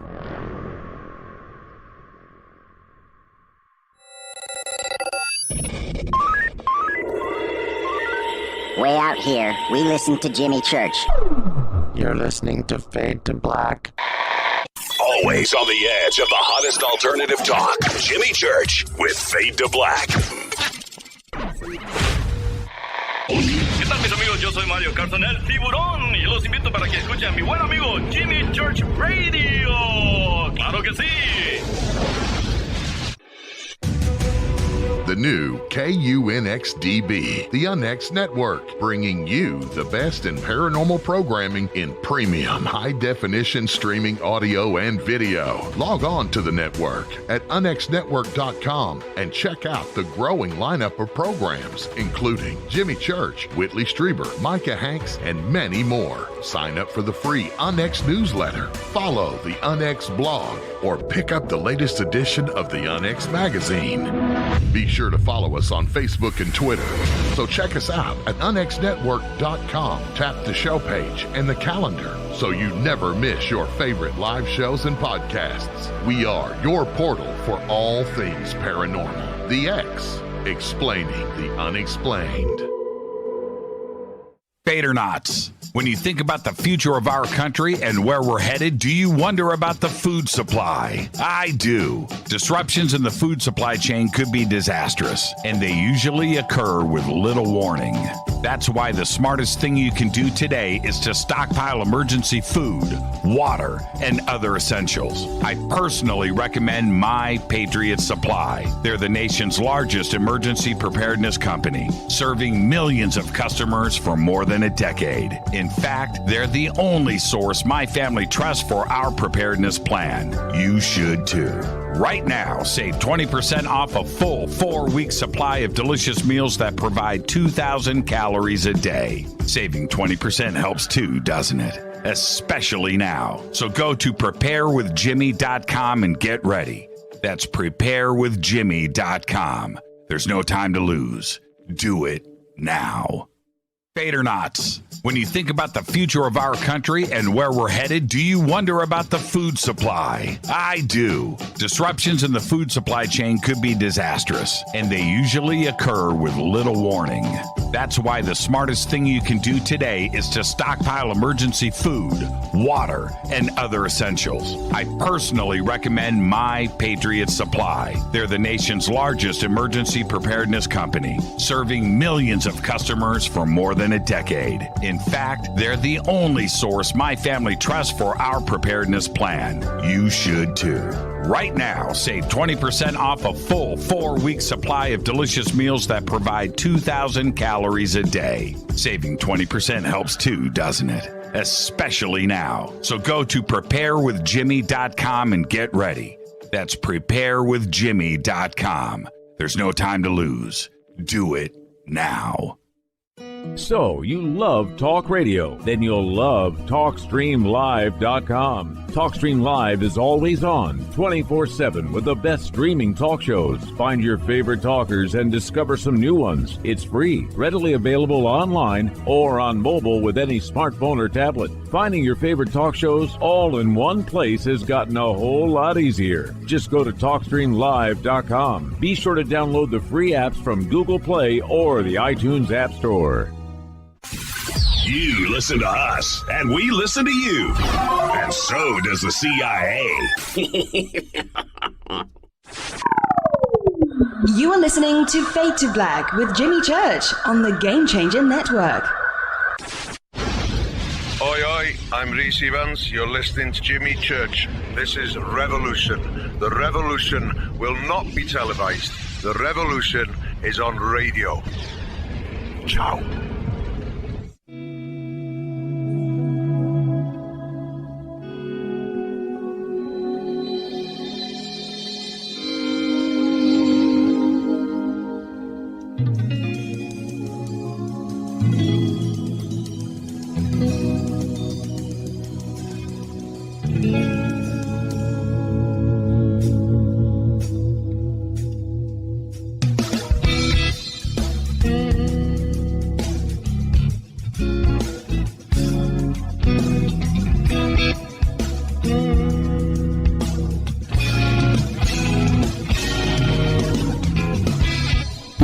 Welcome back. Fade to Black. I am your host, Jimmy Church.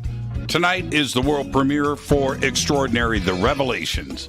We just heard from director Jon Sumple. Right now, L.A. Marzulli is with us. And at the top of the hour, It's also the world premiere of Lori Wagner. Stay tuned for that. L.A., a tweet just went out that said, they are now convinced that I've been infiltrated. Oh, man. How many times have you heard that over the years, right? Well, there you go. Yeah. I want to talk about something pretty direct. By the way, Timothy Alberino, that he's my new hero. You've been replaced, actually. Sorry to hit you with the bad news, L.A.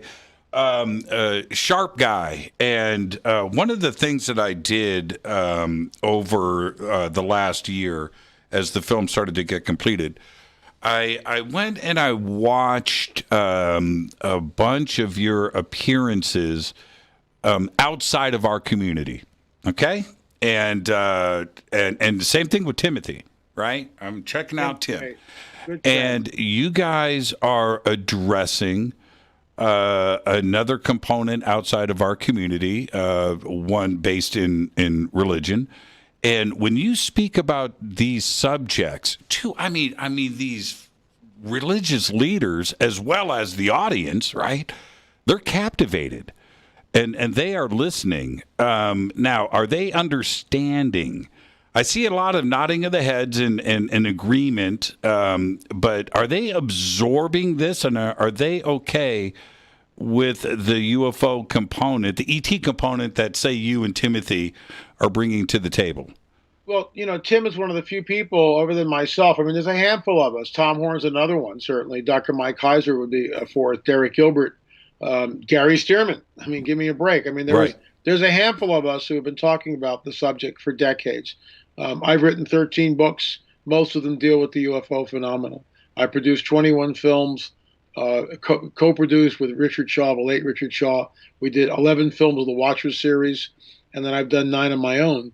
So, it's a corpus of work. It's a lot of work. And everything hinges. You see, here's the difference. I have a supernatural worldview. So it's not, when people use the word religious, that has so many negative connotations to people. You can use that. I don't mind.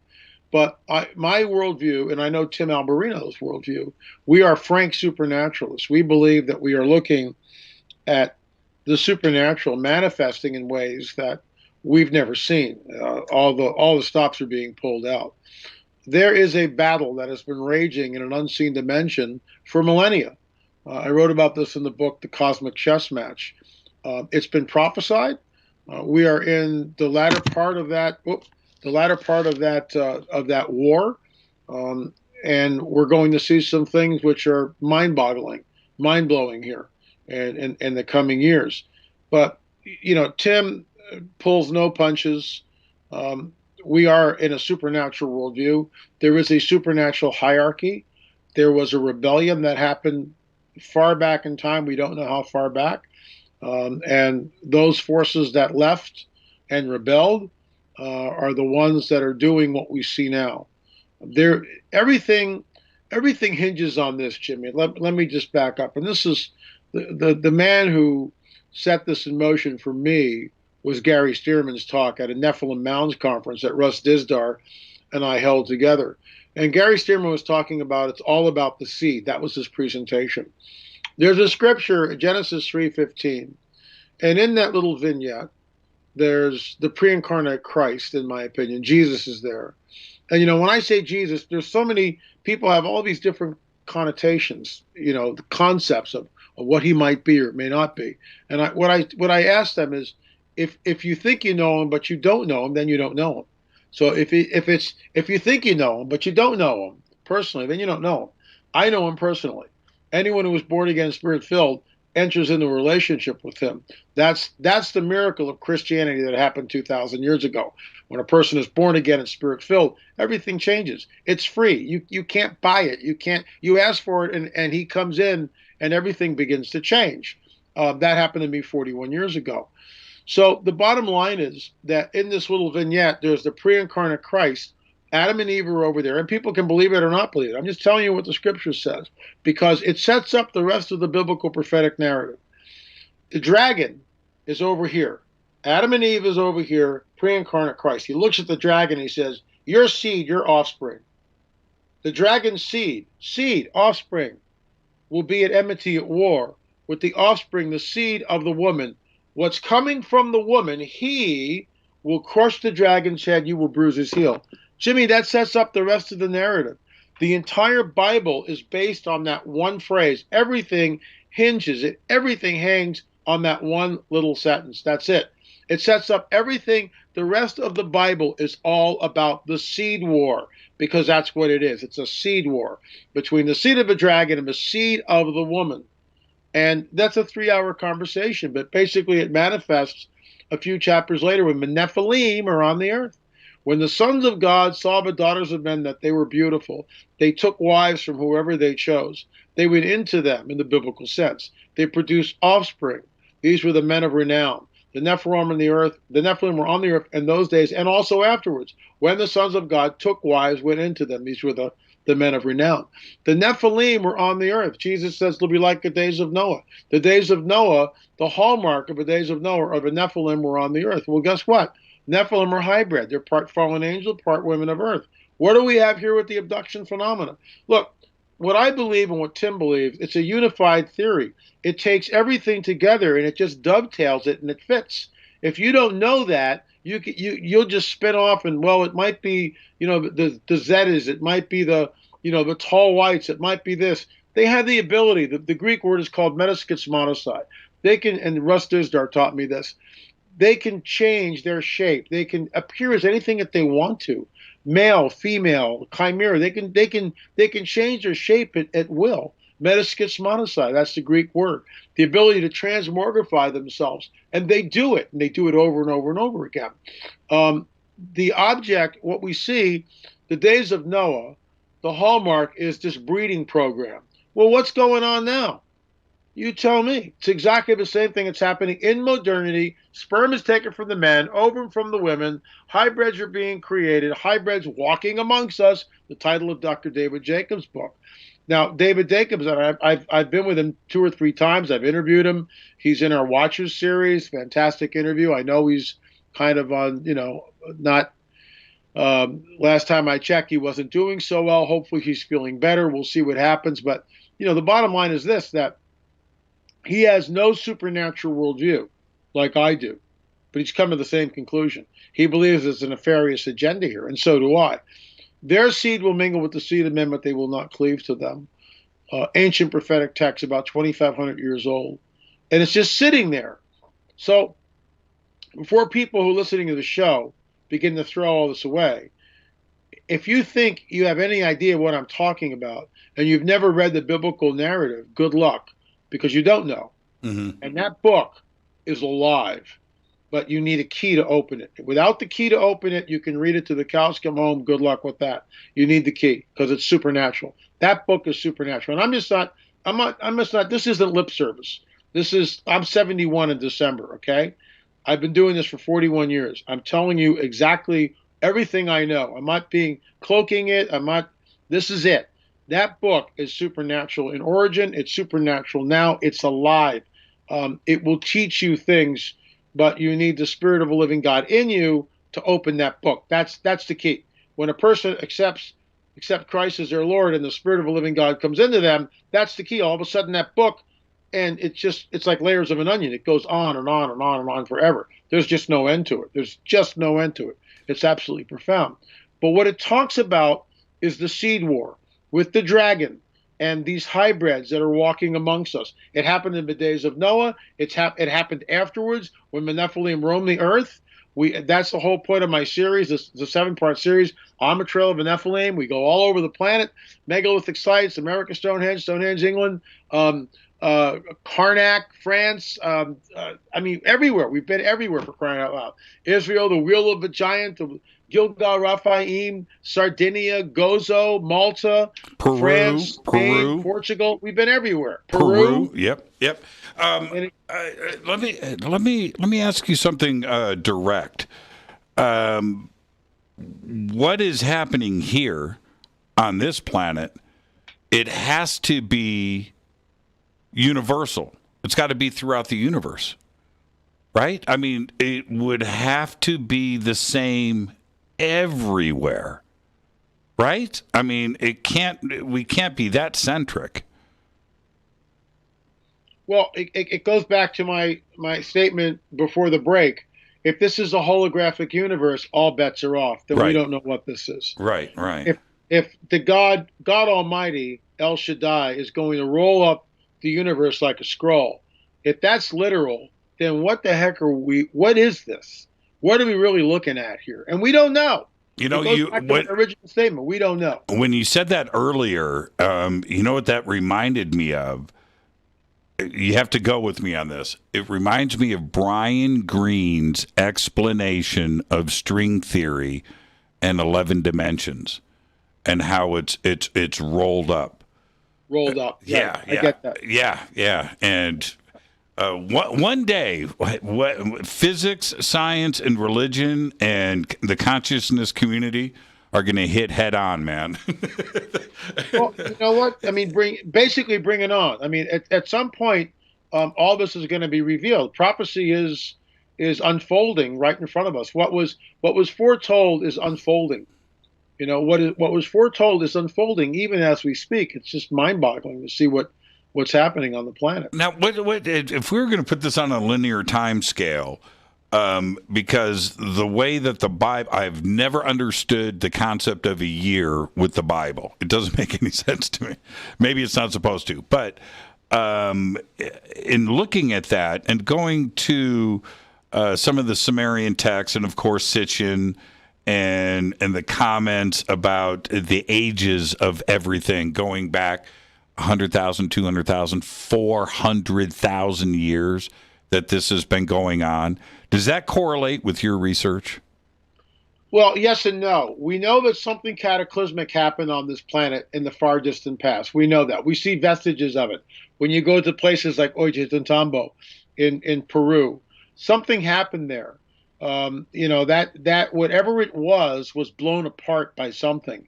When you go to a place like Gilgal Raphaim, it could be in the Chalcolithic before the Neolithic. In other words, now we're back, 5,000, 6,000 years. When you go to places like Göbekli Tepe, what the heck is that? Why bury this thing? Who did that? We don't know. Our origins, look, I say this every day on my own show. There is a hidden history that has been deliberately obfuscated from the peoples of the world. Mm-hmm. There is a hidden history. There are vestiges of it all over the place, but mainstream archaeology, mainstream academia, because it points to something that they don't understand. And I'll give you one example in a minute. They just sweep it under the rug. That's the status quo. Here's the deal. Many of these sites, Stonehenge, England, Stonehenge in America, Stonehenge, the Serpent Mound in Ohio, not Gilgal Raphaim, but Karnak, certain areas in Karnak, certain megalithic sites all over Europe. They're built on an 18-and-a-half-year lunar cycle. The great Octagon Mound in Ohio, built on an 18-and-a-half-year lunar cycle. In fact, in 2025, the lunar standstill is going to happen right over the Octagon Mound. So let's just go there. So the Octagon Mound is in Ohio. The Octagon is an irregular octagon, and it encompasses 50 acres. So whoever did this is building this octagon, and basically the ground was flat. And all these hillocks create an octagon. How will you check your work unless you're in the air? How and who did this and why? But here's the kicker, Jimmy. It's built on an 18-and-a-half-year lunar cycle. Europeans 4,000 years ago, did they know about it? Some did, most didn't. And there's an ancient text in the book of Enoch which says that this information was given to mankind by a fallen angel by the name of Sariel, according to the book of Enoch, found in the Dead Sea Scrolls. So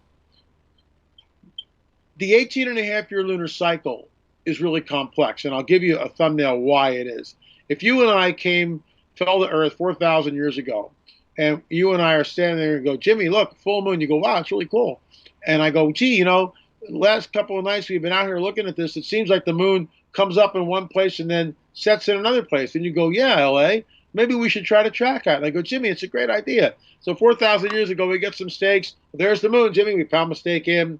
We walk over. We wake up all night. The moon sets. We pound another stake in. We take a piece of deer hide. We take a little bit of red ochre, and we try to, somehow chart the thing on a deer hide. Next night we come out, moon comes up in a slightly different place, bang the stake in, go over, sit up all night, watch the thing. We don't know how long we're going to be there, okay? So we do this for 30 days. We're going, pretty cool. And we see that this thing is moving around, but we have no idea where we are. And we keep crunching the data as best we can.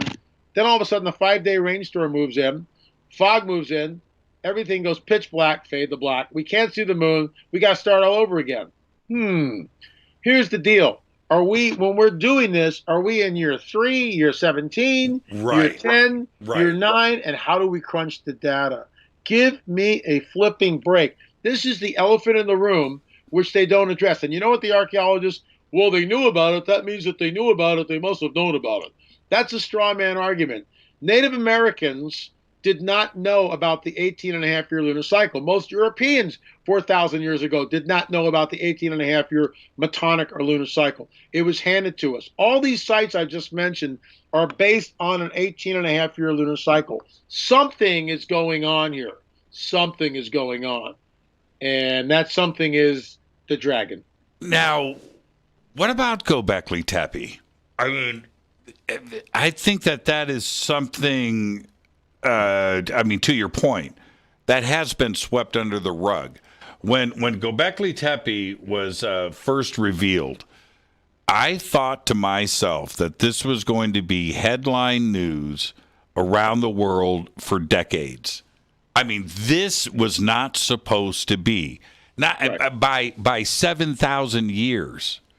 Right, older than Giza, right? This is and now the question is, how many other Göbekli Tepes are there? Well, we found a second one. There's now a second one there. They found another 11 around Göbekli Tepe, so that is 13, and they're going to be excavating there for a while. But that's just there on the border of Syria and modern-day Turkey right now. What about the rest of the world? Right, and if that is on an 18-and-a-half, we don't even know what Göbekli Tepe represents. We don't know. We don't know if it's religious, if it's astronomical. We don't know. We don't know its purpose, right? But what if it is an 18-and-a-half-year lunar cycle? Now, explain that to me 12,000 years ago. Exactly. Where does it come from? Look, there is a hidden history that has been deliberately obfuscated from the peoples of the world. Most people, look, what's the average lifespan? 65, 70 years old, right? And so, who's got time? And that goes like this. That's just like it's a flash in the pan and we're gone. Again, I turned 71 in December. My mortality, I'm not morbid about it, but I realize, how much more time do I have? That's why I try to make every day count. And I keep researching and keep doing what I do, but we'll never. I know I will never have all the answers. No one ever will, but we keep pressing forward, and we try to discern and decipher our origins. And there's really two choices. We either believe in the creation theory of the biblical narrative, or we believe in Darwinism, that this whole thing just happened accidentally. Over billions of years, blah, blah, blah, blah, blah. But again, going back to our original, when we first started chatting, where does consciousness reside and what is it? And nobody knows. And that should keep people awake at night. Because where are you, Jimmy? Where are you right now? You're in your little 3-dimensional biological bodysuit, just like I am.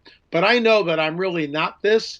I'm in it. It works really well most of the time, but that's not who I am. That's not the essence of L.A. Marzulli. Just like your little shell there is not the essence of Jimmy Church. There's something else going on.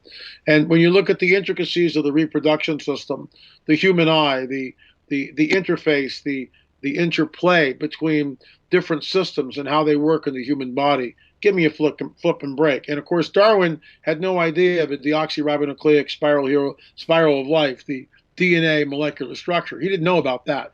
And if he had known about that, he probably would have gone, whoops, we'll just take this right off the shelf.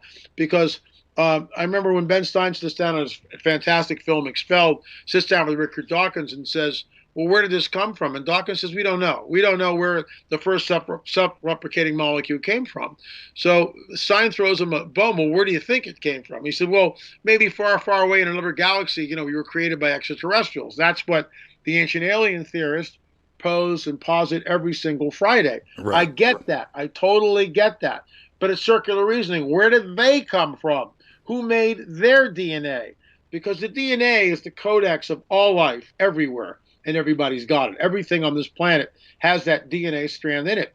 And, the biblical narrative just says this, that all things were created by him and for him, is before all things, and he holds all things together. Now, we can believe that, and of course the key is Yeshua, is Jesus. That's who it is. We can believe that, or we can believe the fiction of Darwinism. Both of them take an enormous amount of faith because, but the Bible is extremely specific. All things were created by him, for him. He is before all things, and get this, he holds all things together. And that's mind-boggling. That's why you are L.A. Marzulli. I'm gonna leave you with this as I thank you for coming on the show tonight. My pleasure. But I'm gonna leave you with this. The most spiritual person on this planet is Richard Dawkins when the plane is going down. I'll just leave it at that. L.A., you are absolutely magical. You are the very best, my friend. It's great to see you. You look great. Good luck on the house. And thanks, appreciate it. You got to come back very soon, next month, and let's just do a full show and hang out. Count on it, my friend. Thank you so much, and God bless. You're the very best. L.A. Marzulli, and his contributions to the film are absolutely extraordinary. I want you to go and check that out. I didn't want to do any spoilers tonight on the show. Not going to do that. Check out the film tonight. Extraordinary, The Revelations. The links are below. I'll be right back with Lori Wagner. Stay with me. Hi, everybody. This is Rob Halford, the Metal Guard on JimmyChurchRadio.com. Your 1 million gigawatt paranormal powerhouse, KUNX-DB, The X. Are you ready to read about true paranormal events? UNX Media publishes nonfiction books about UFOs, ghosts and haunted places, time anomalies, cryptid creatures, and more. Just like KUNX-DB Radio, it's all about unexplained phenomena. Visit www.unxmedia.com to see our list of great book titles by Debbie Ziegelmeyer, Gene Walker, Devin Listrom, Wayne Lawrence, Bill Spicer, and yours truly, Margie Kay. That's unxmedia.com.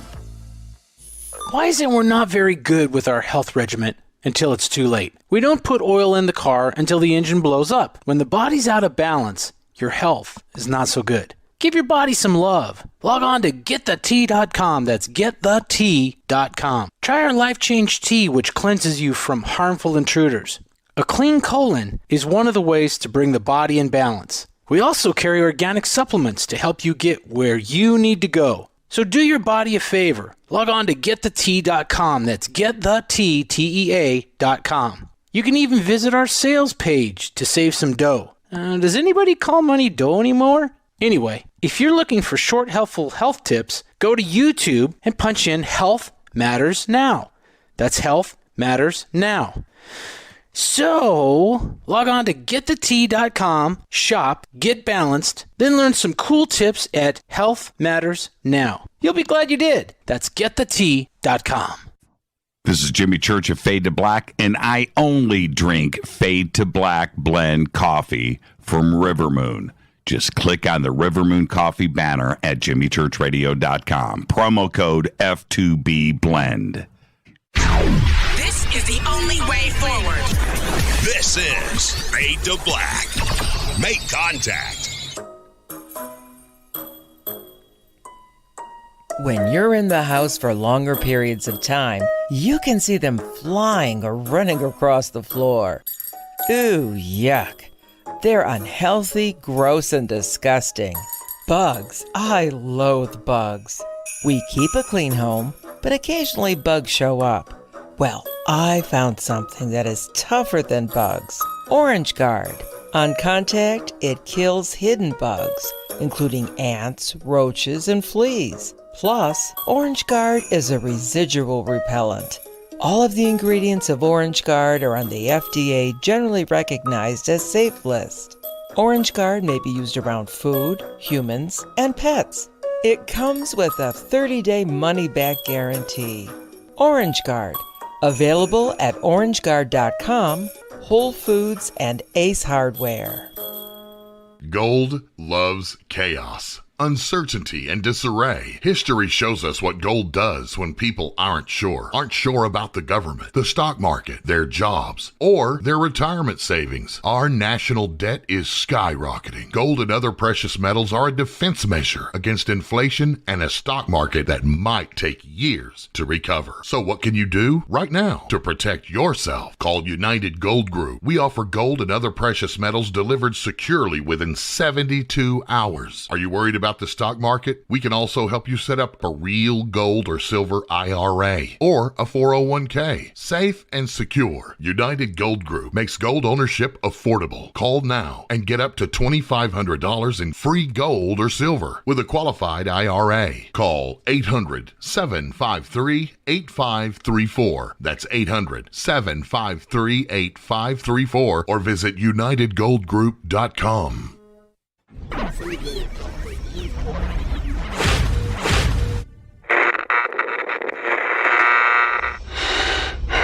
You want to know a secret? I love ponies. I really love ponies. I'm serious. I couldn't stay sane without ponies to brush. Why fade to black? Because you never got that pony, damn it. This is Fade to Black with Jimmy Church on the Game Changer Radio Network.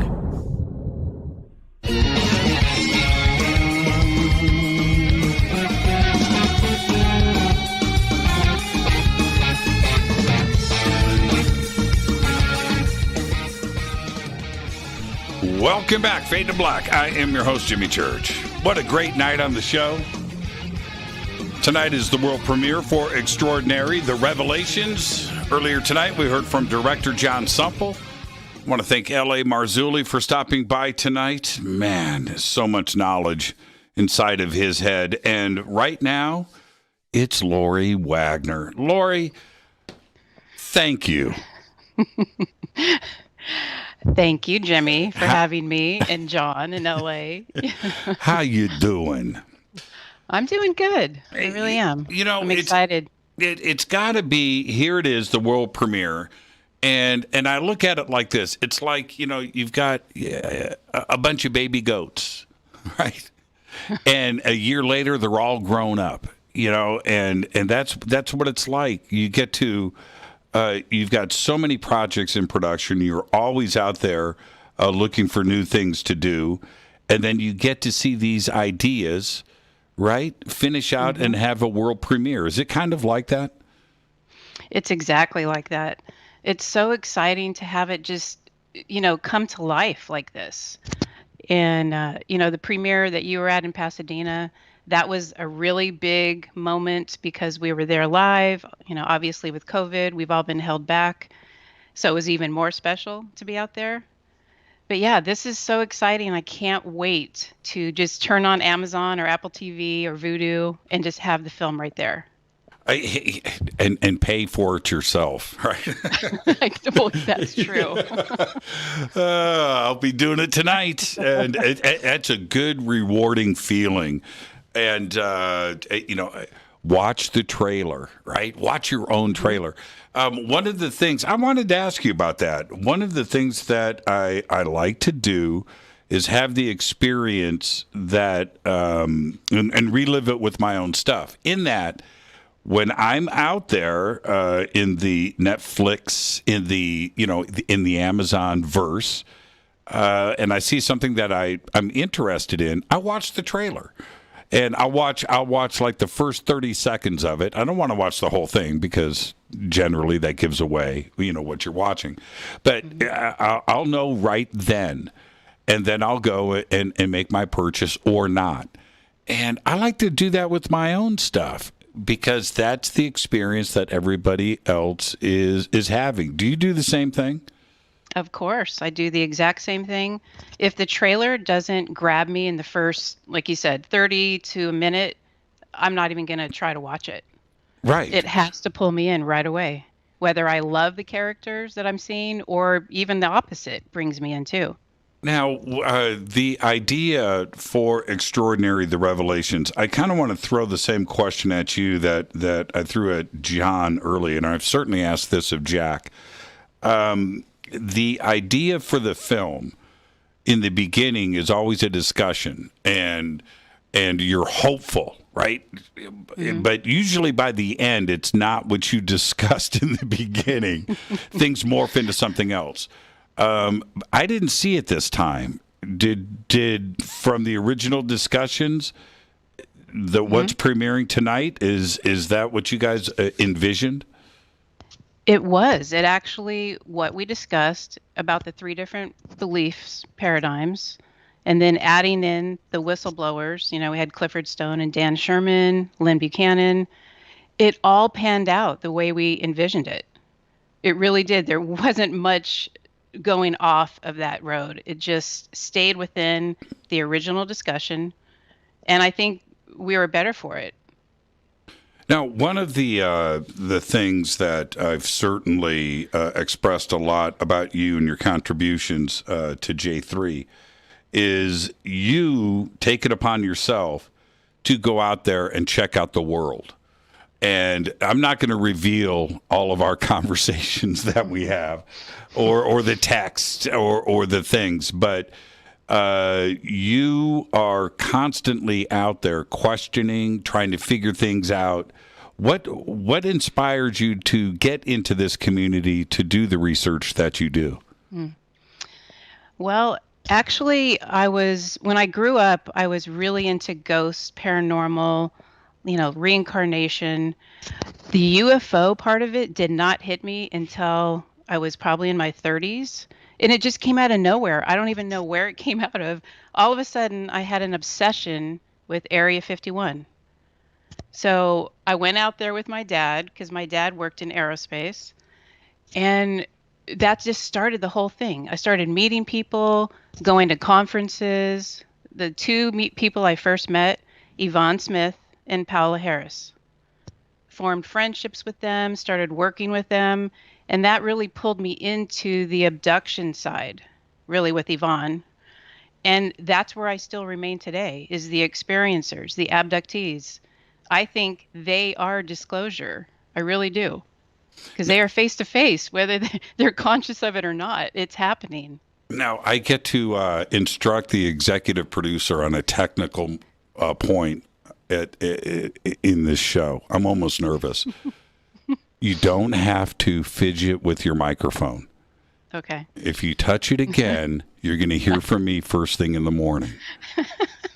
All right, I hear you. A deal? Okay. Yeah, deal. And have in your journeys, have you had an experience? I have. I've had a lot of different experiences. They first started out as dreams. So when in my dreams, I would see the sky, the night sky, and objects, just multiple objects in the sky. Then it kind of morphed into I'm laying out on a table, a metal table, with other people on metal tables. I get little glimpses, usually in my dreams. I've seen UFOs before.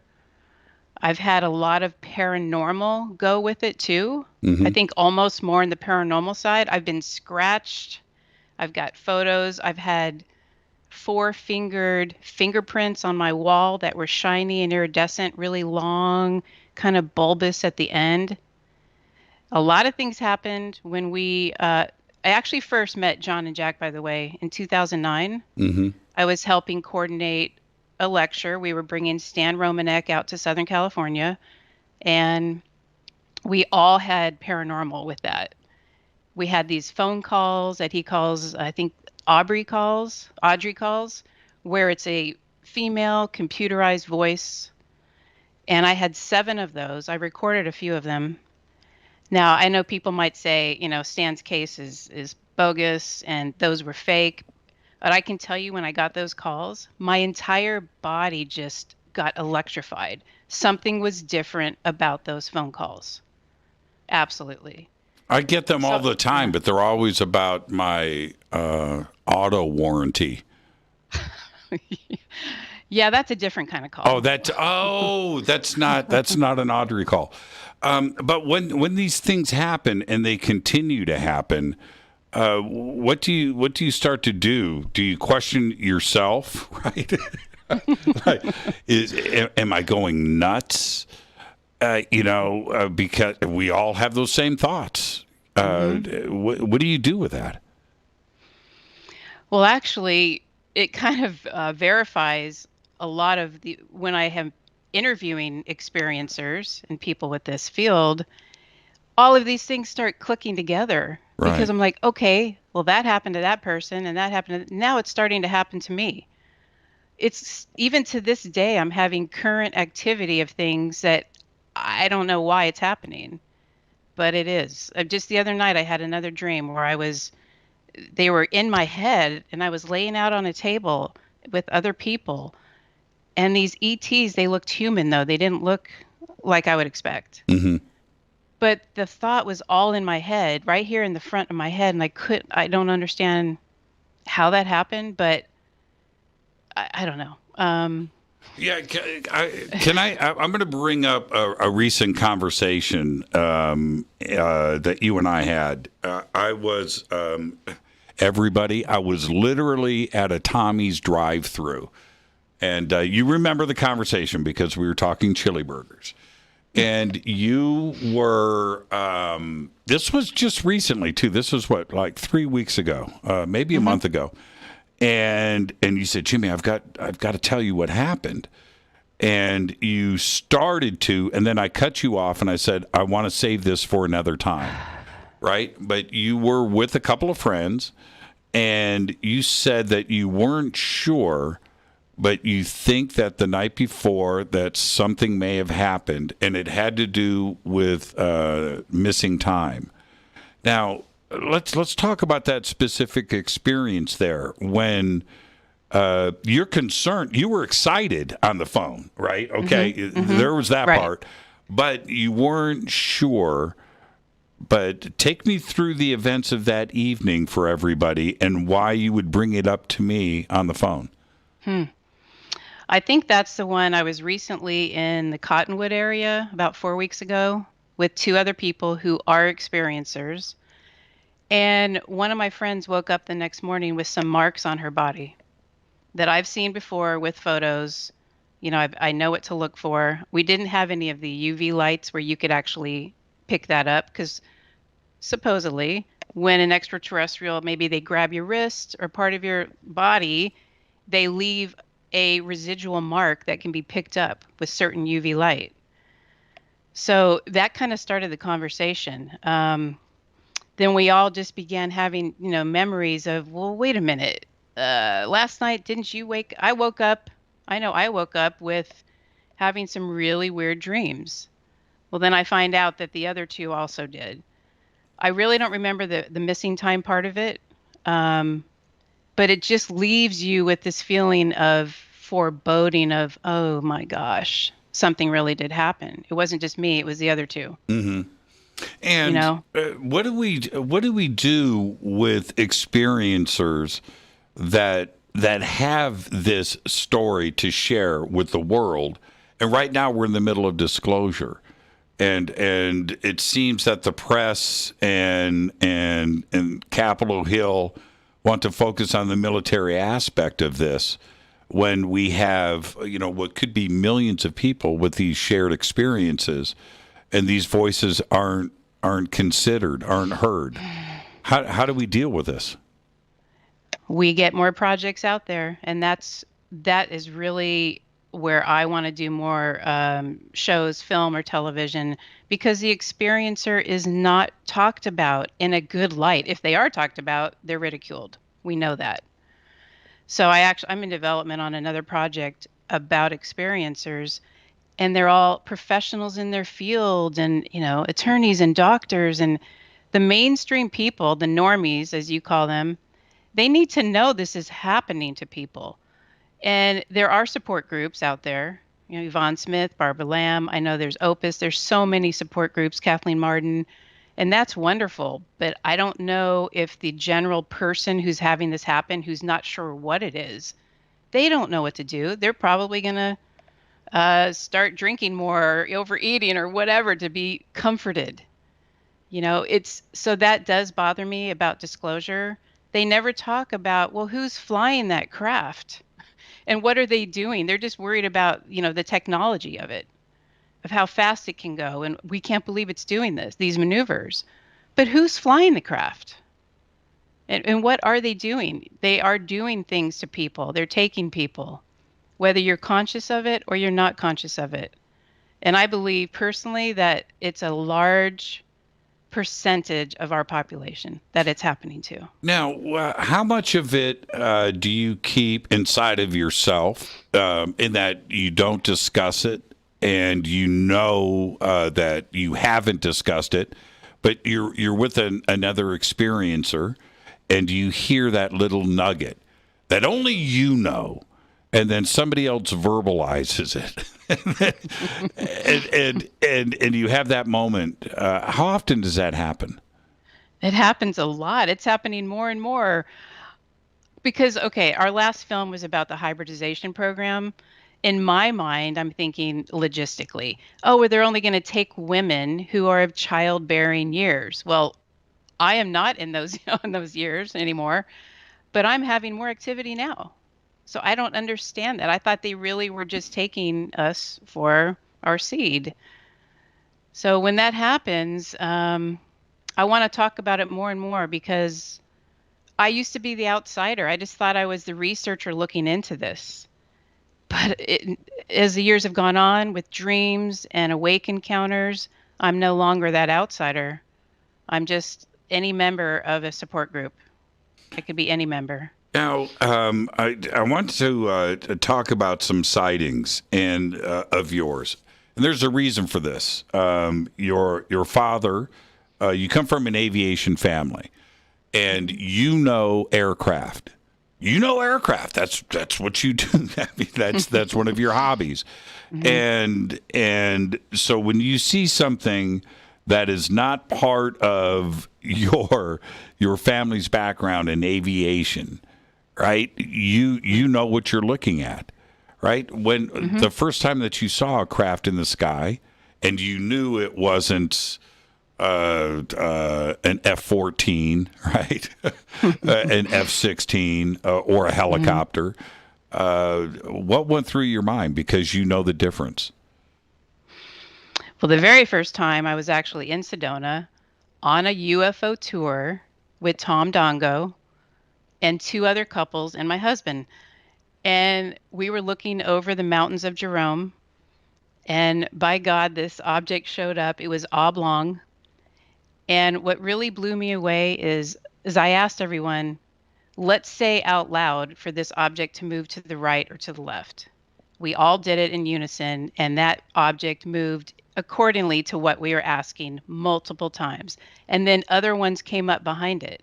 They weren't moving in trajectory of an airplane or a helicopter or a satellite. By the way, the first thing I do is I get my little star app. If I see something in the sky at night, and I put that up there first to see, okay, is there a star or planet there that I'm not aware of? Yeah, I always have to do that because you want to be skeptic, right? You don't want to say every little thing is a UFO. So you can tell the difference when they make sharp turns and stop and start or move in the direction that you're requesting.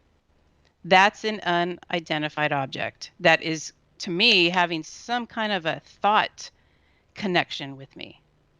I can't explain how, but... And take me through that moment in Sedona, because I know what went through my mind the first time that I was out with a group of people and I saw something crazy, right? Mm-hmm. I've seen things by myself. That's different. But when you have that moment, that paradigm shift, right? And you're out there with Dongo and a group of people, and you see an oblong saucer-shaped craft. You've got to start answering questions inside of yourself. Take me through that. No, I was jumping up and down because my husband was a non-believer. So to show it to him, I was like, yeah, see, I knew it. I knew they're real. And he was speechless, just like the other couple. They'd never seen anything as well. So yeah, it blows your mind and then puts you on another notch of like, okay, I think they are real.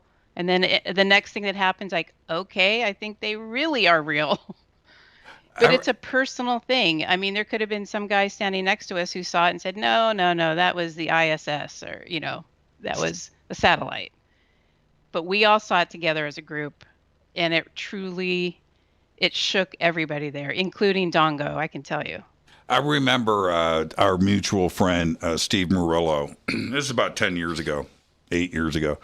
And he was telling me the story about the first time he went out with somebody that said he could communicate with a laser, right? And so Steve's like, oh, come on, right? Whatever. And so they go out, and he's like, see that? Watch this. Blip, blip, blip with the laser 3 times, and it flashes back 3 times. Does it once, it flashes once. And Steve said, I can't believe it. Give me the laser, right? So he's doing it, and he's having this moment, that paradigm shift, right? But I'm listening to Steve's story, and I'm going, come on, man. And then I go out and do it. And when you go through, like you're saying, right? When you're actually there, and you experience, and I have to go back and think about all those stories that I have heard over the years, where I'm rolling my eyes, right? Really, right. I mean, it's one thing to but when it goes that step over the line, right, where you're just like, come on, and then you experience it yourself. I think that is unbelievable, and you walk away from that just going, well, man, I got to listen to everybody now. That's right. Right? Right. Yeah. I mean, I had another experience just this June. I was in North Carolina at a mutual friend of ours, Chris Bledsoe, and we were in the backyard, and he is one of those people who can call them in. Okay, stop right there, okay. Lori. Stop right there. Are you talking about the video that I saw of you commenting about the red orb coming down? I didn't see that video, but it sounds like it. Yeah, they were red. Yeah, I mean, I'm listening to your comments. I'm not going to repeat them. I'm not going to repeat them now on the air. But holy crap, right? Right. I have never seen anything like that. We were not looking in the sky. We were looking in the trees right in front of us. His yard, kind of like, it's like a cul-de-sac. It dead ends and has all these tall trees in the shape of a big U, like a cul-de-sac, okay? We start doing his thing. Chris is praying and doing his intentions and how he connects. And we start seeing these red orbs in the trees at different heights, multiple ones, 5 feet high, 20 feet high. Then they start coming closer to us. Literally, they were coming closer. I put my hands behind my back, and just in my mind, I said, touch my hands. Literally 60 seconds later, Chris jumps up. Oh, something just touched my hands. So it didn't touch me, but it touched his hands. I honestly, that kind of changed my life in a way of like, what reality are we in? Are we, it just blows your mind where you just go, okay, I don't know anything now. All I know is I want to see it again. I want to go back and see and experience them, because it was a them. 20 or so, not up there again, not in the sky, but right in front of us. Yeah. So somebody sends me the video, and I don't know that you're in it, right? I just know your voice. But that's what took me by surprise. But I'm watching the red orb. It's right above the trees. It's off in the distance, and it's coming down, and you're describing what's happening in a very excited way. And I'm like, that's Lori Wagner. And I picked up the phone and I go, have you seen this video of you and Chris Bledsoe? Tell me about it. And what I saw in that video is unexplainable. And you were having your mind completely blown at that moment. That was a real video. That was a real object, and you were standing right there. Right. And what do you do with that? You love it. You enjoy it. It's fun. It's like what life is about. Life is about having fun and having these experiences, not being on your phone and your computer and, your head down. It's about being outside and really living these experiences, because I think that if we did that more, I think they would show up more. I really do. Well, I've got some good news and some bad news for you. Okay. It's not going to end here. We're going to continue after this break. We're going to continue this conversation. This is the world premiere of Lori Wagner on the world premiere night for Extraordinary, The Revelations. The film is by J3 Films, now called J3 with an L. And this is a pretty exciting night for you, Lori, and it's exciting for me. So I'm going to celebrate with you some more after this short break.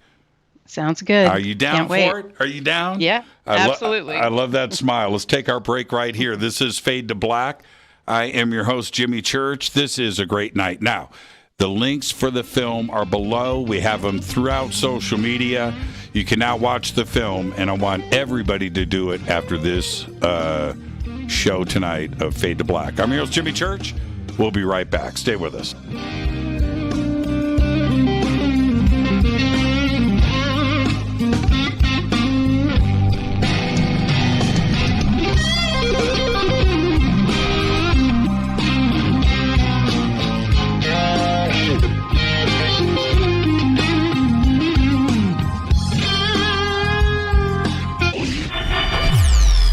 You're listening to Jimmy Church and Fade to Black on the X. Hey, what up, y'all? It's your girl Vivica Fox here, and you are listening to my boy, Jimmy Church, on jimmychurchradio.com. Despite popular opinion, reading a book will not make you smarter. But listening to Jimmy Church will. This is Jimmy Church of Fade to Black, and I take Life Change Tea supplements every single day. It's what I do. Click on their banner at jimmychurchradio.com.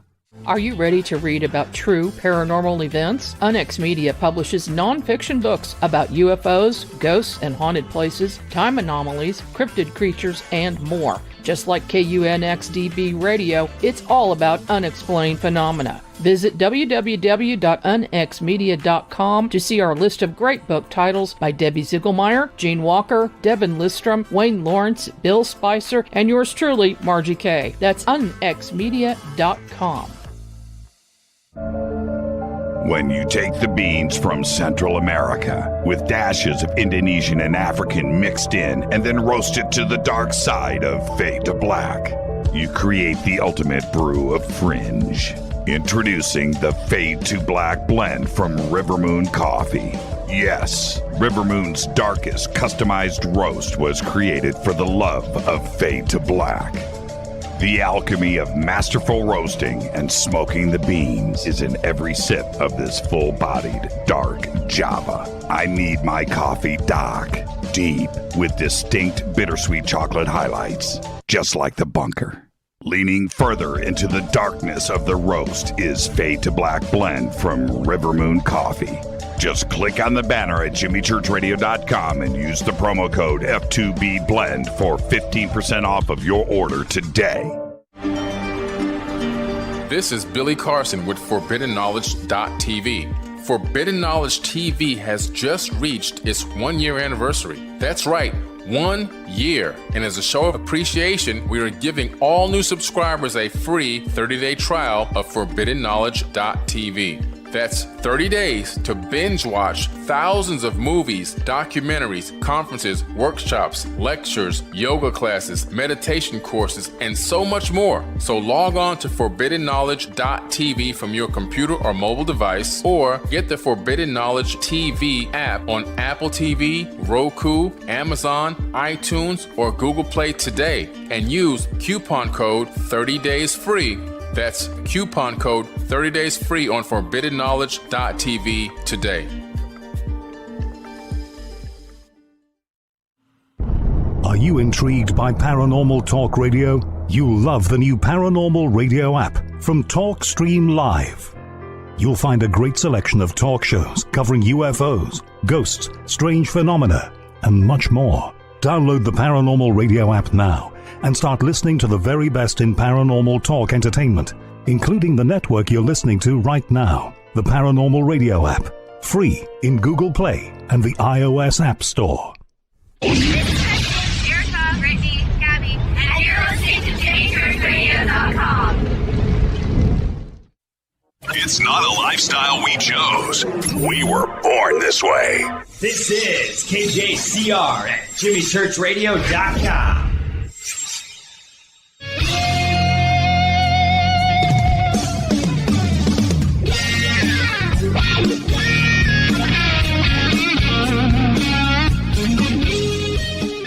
Welcome back, Fade to Black. I am your host, Jimmy Church. What a great night on the show, because we are celebrating the premiere of Extraordinary, The Revelations. Its worldwide premiere is today and tonight.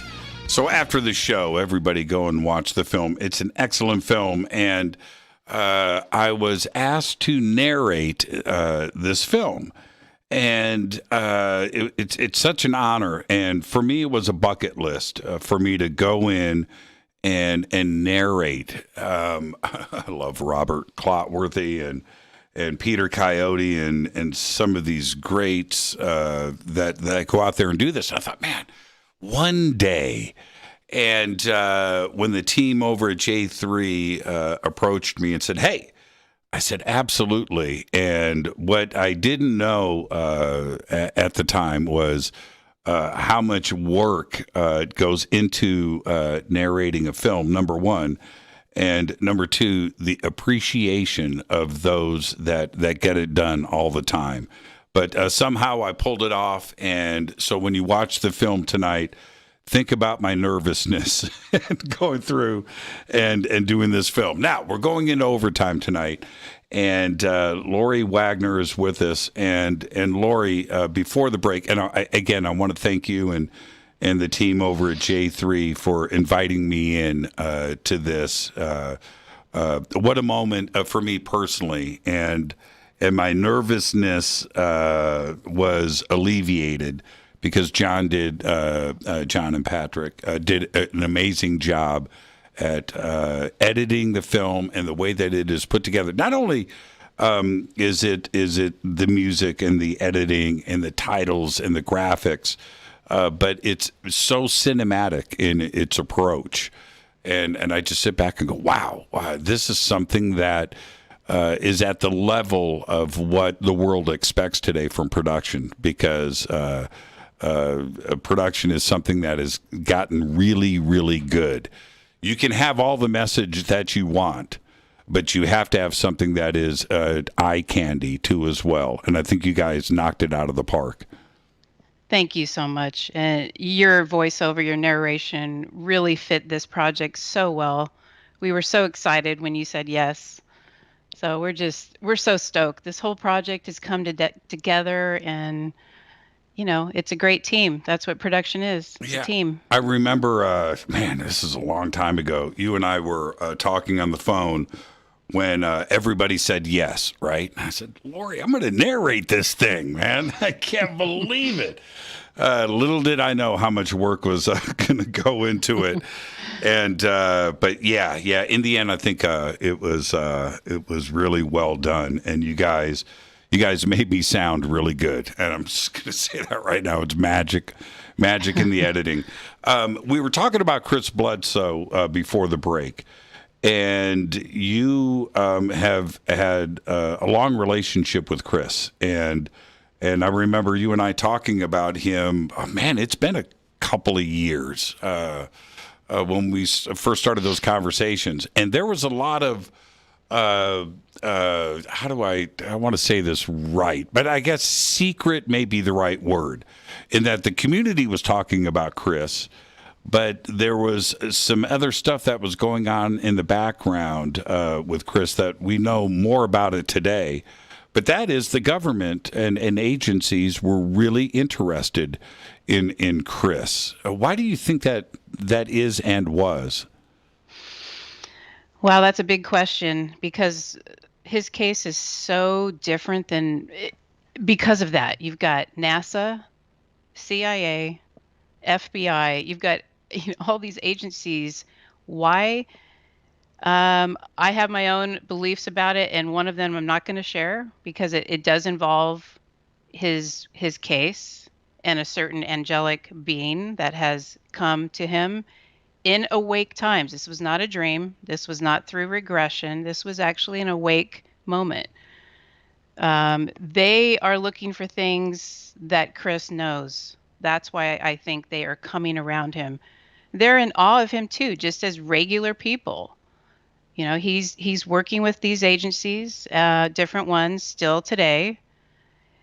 I can't go into too much because that's not for me to say. That's for Chris to say. I'm sorry, I don't want to sound like that, but it's true. I don't want to expose some things. Sure. But I think that we can all kind of deduce, right, and put this through a filter and come out the other side with, well, that's because there's foundation to this. There's a reality to his case that they wouldn't be interested if it was BS, right? Mm-hmm. If it was, if he was hoaxing this, the big word, right? And I think that is the conclusion that most of us have to come to.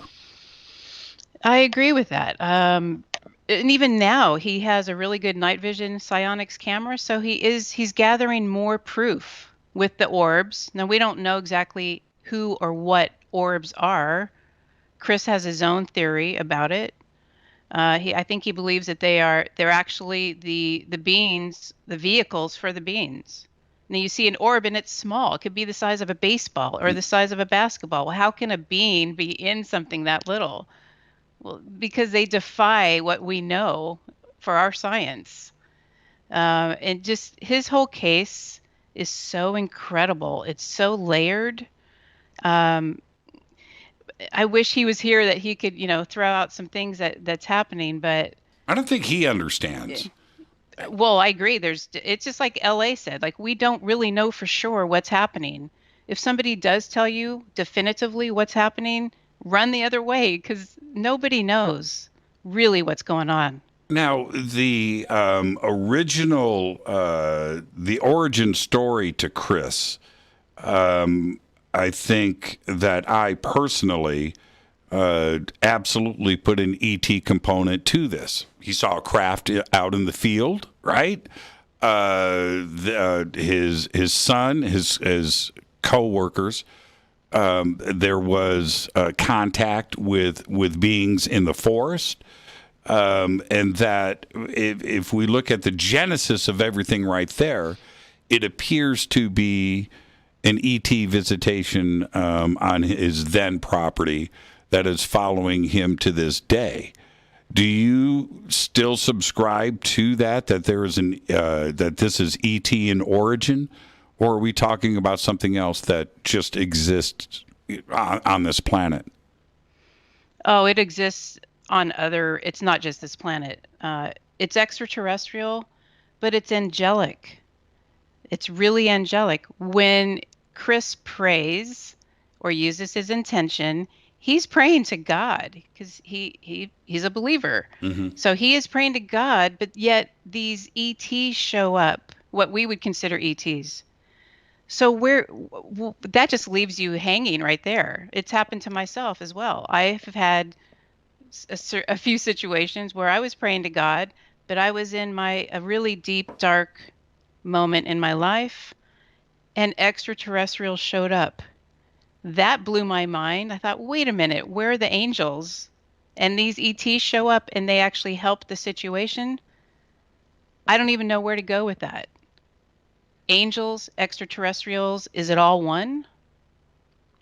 I don't know. I don't know the answers, obviously, but they're there. They're listening to you. When you call out to them, just like when you pray to God or to an angel, sometimes with certain people, extraterrestrials show up in a good way. I'm not saying it's a nefarious way. It's a good way.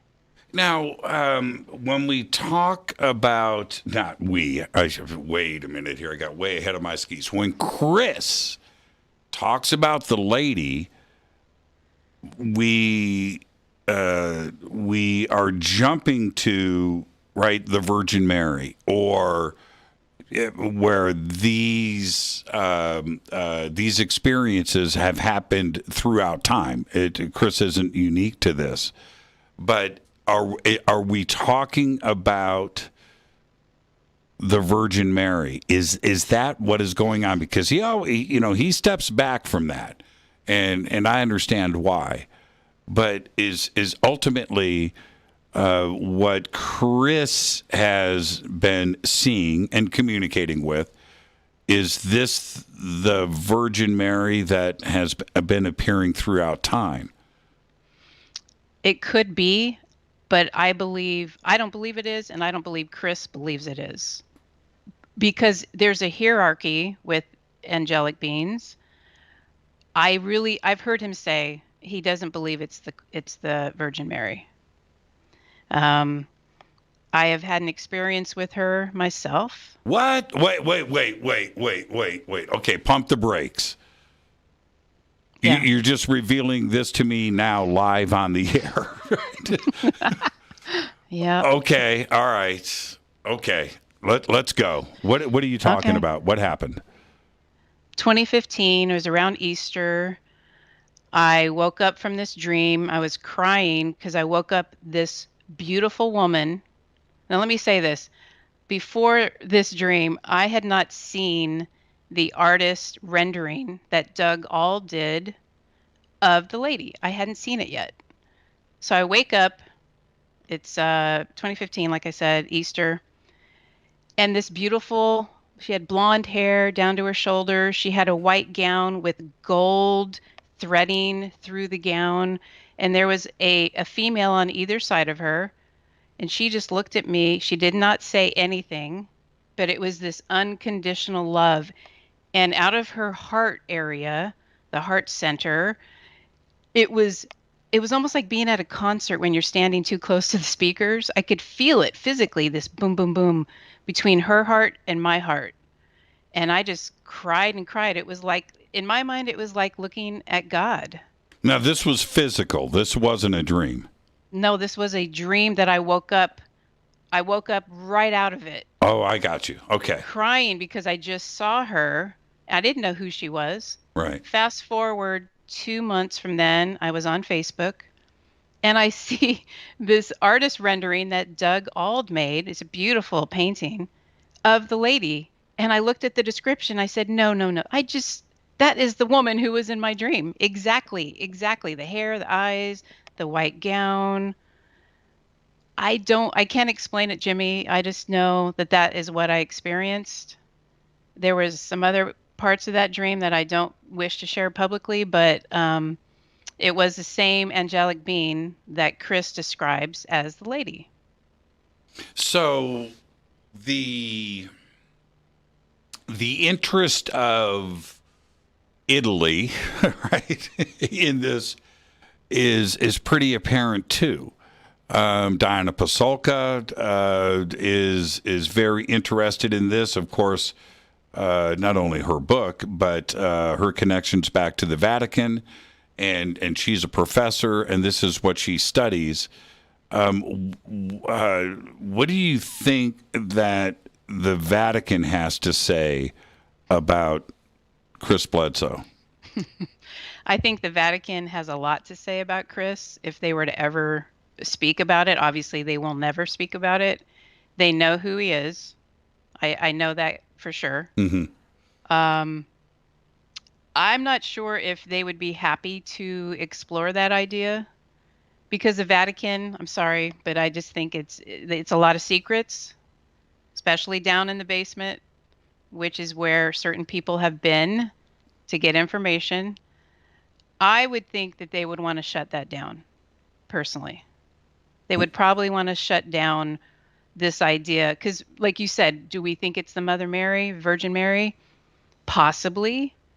So what does that mean to a Catholic priest? If you're saying this angelic being, who may look like an ET to you, but it's looking like an angelic being to this person, Chris, what does that say about religion?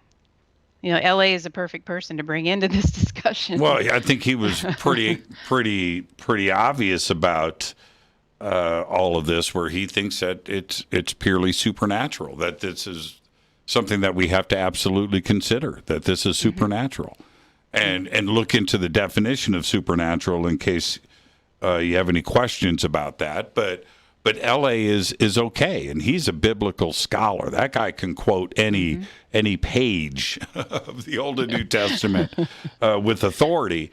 But to bring in the supernatural aspect to this, the lady, Chris hasn't revealed a whole lot.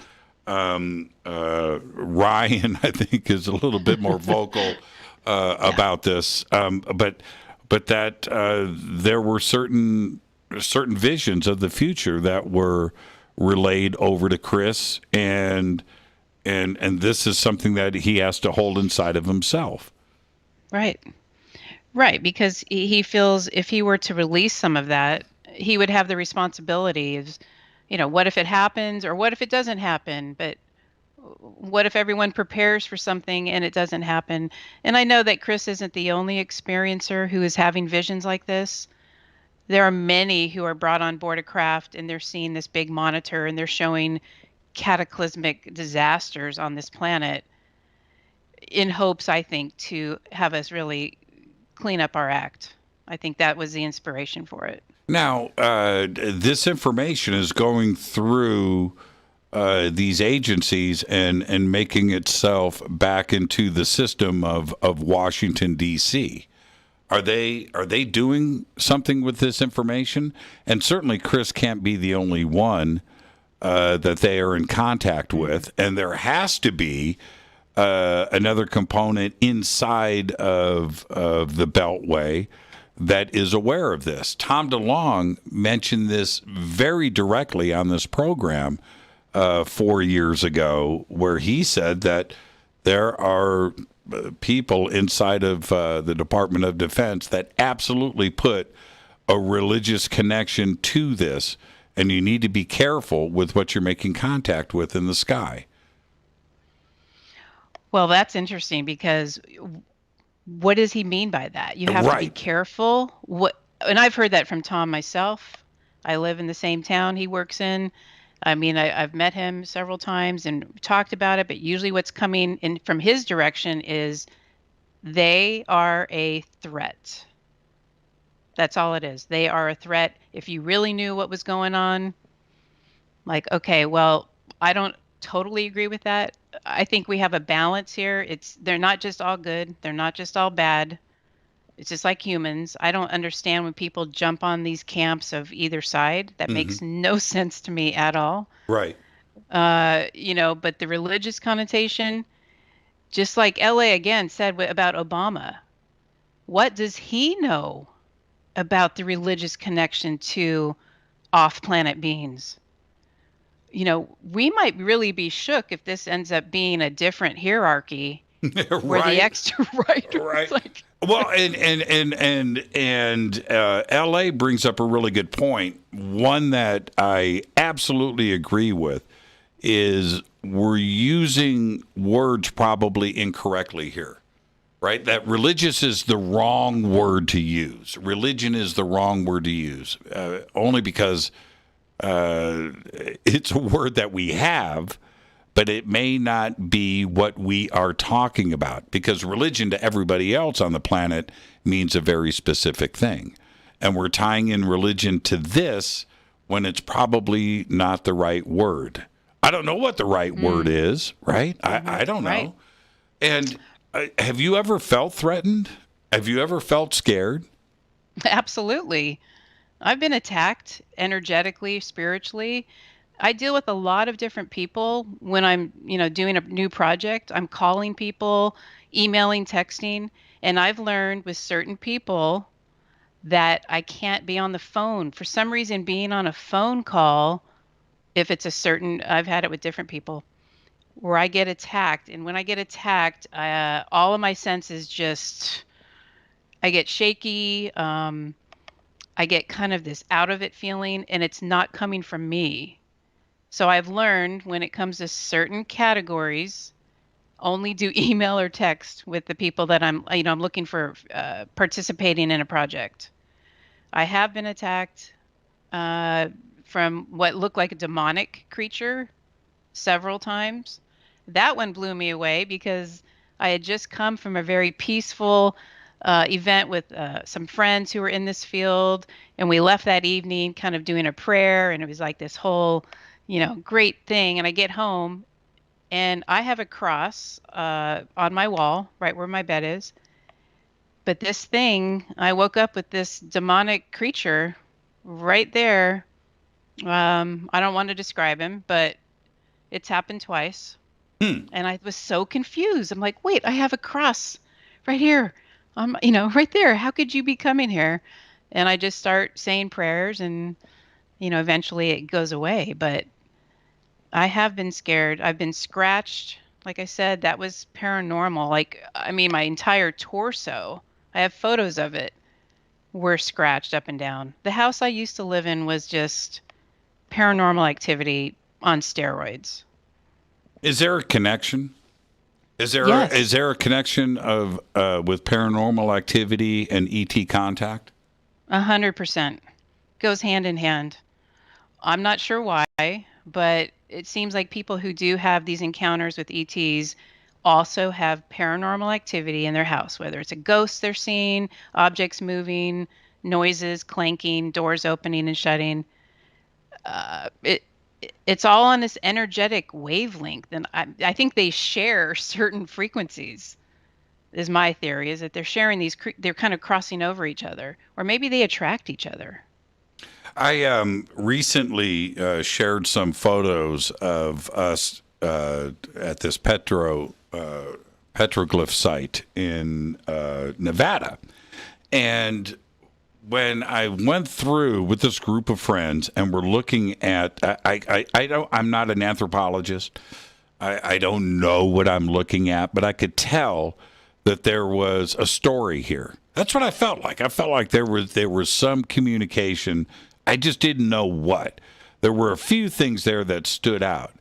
I found out later, which I shared with you, as I did the research into it, and I know that you did too, that this is a creation story done in 3 parts, right? And I stepped back and I went, of course, that is there. But this was done over 1,000 years ago, and you have all of this stuff on these walls that ancient man or woman here in North America could not have known. But yet it was there. It was clearly there. That information is coming from somewhere, isn't it? I mean, that information is given to them. Right, because I was going to ask you, who do you think did that? Do you think it was the tribes that were there, the indigenous tribes that were here so long ago, that was coming through them? Or do you think it was actually the extraterrestrials or angelics that did that? Yeah, I mean, that's the perplexing question, because even the research at the university level that went into that site, where it was revealed that the Mojave Indians don't lay claim to those petroglyphs, right? And so it was their ancestors of somebody that did those petroglyphs, and they can't put a date on it. The Mojave Indians go back to 1100 AD, right? 1,000 years ago. But the petroglyphs are older than that. Where does that information come from? Where did those ancestors, I mean, here in North America, where are they getting this information for a creation story? A creation story? Really? It's the same thing as us, right? We're having dreams, we're having visitations. So I'm assuming they did as well. Yes. It was. And that inspired them to do the artwork. I can't wait to take you out to this site because there is a method to through symbolism of telling this story, and you can feel it, you can see it, you can see the you can see the story there. It's fascinating how they knew through these pictures and these symbols that they were going to be able to tell this story from beginning to end in 3 chapters, and it's unbelievably cool. Yeah, I can't wait to go there. I mean, when you told me about the different pictures and symbols, it really was shocking because I've never seen anything like that. I saw it online after you told me, but I really would love to go there, bring some cameras and night vision, and maybe even camp out. I don't know if you're allowed to camp out there, but that'd be cool. Oh, man. And I want to thank you. We're at the end tonight. For not only spending this time with us, but for doing what you do, making these films and going out there and doing the research that you do. It's unbelievable, your commitment to this community, Lori. Thank you. Oh, you're so welcome. Thank you for having me and John and Jack before and LA, all of us related to the film. And thank you for your great contribution to this film. We can all, together stop. Really. Yeah. I really appreciate it. You're so awesome. And I'm happy this was my first show. Yeah, we got it done. And the next time through, though, it's going to be you and I here in the bunker, and we're just going to sit and chat. All right? You got it. You got it. Lori Wagner, you're amazing. Don't change. Thank you so much. Thank you, Jimmy. Lori Wagner. Again, tonight is the world premiere of 2 things. Lori Wagner on Fade to Black and the world premiere for Extraordinary, The Revelations. And you can go right now and watch the film after this show. All of the links are up throughout social media. Please check it out. And there you go. I am going to get straight to credits. I want to thank Lori for doing overtime with me tonight. She didn't know that was going to happen. Fade to Black is produced by Hill J. Palm, Renee, Dennis, and Kevin. Lori, stay right there. Don't go anywhere. Announcers are Steve Harder, Gene Vitoa, Mark D. Kovar. Webmaster is Drew the Geek. Music, Doug Aldridge. Intro, Spaceboy, spaceboymusic.com. Fade to Black is produced by KJCR for The Game Changer and UnX Networks. This broadcast owned and copyrighted 2021 by Fade to Black and The Game Changer Network, Inc. It cannot be rebroadcast, downloaded, copied, or used anywhere in the known universe without written permission from Fade to Black or the Game Changer Network. I'm your host, Jimmy Church. Tomorrow night, right here, William Henry. Until tomorrow night, I want everybody to be safe. It's time to fade to black.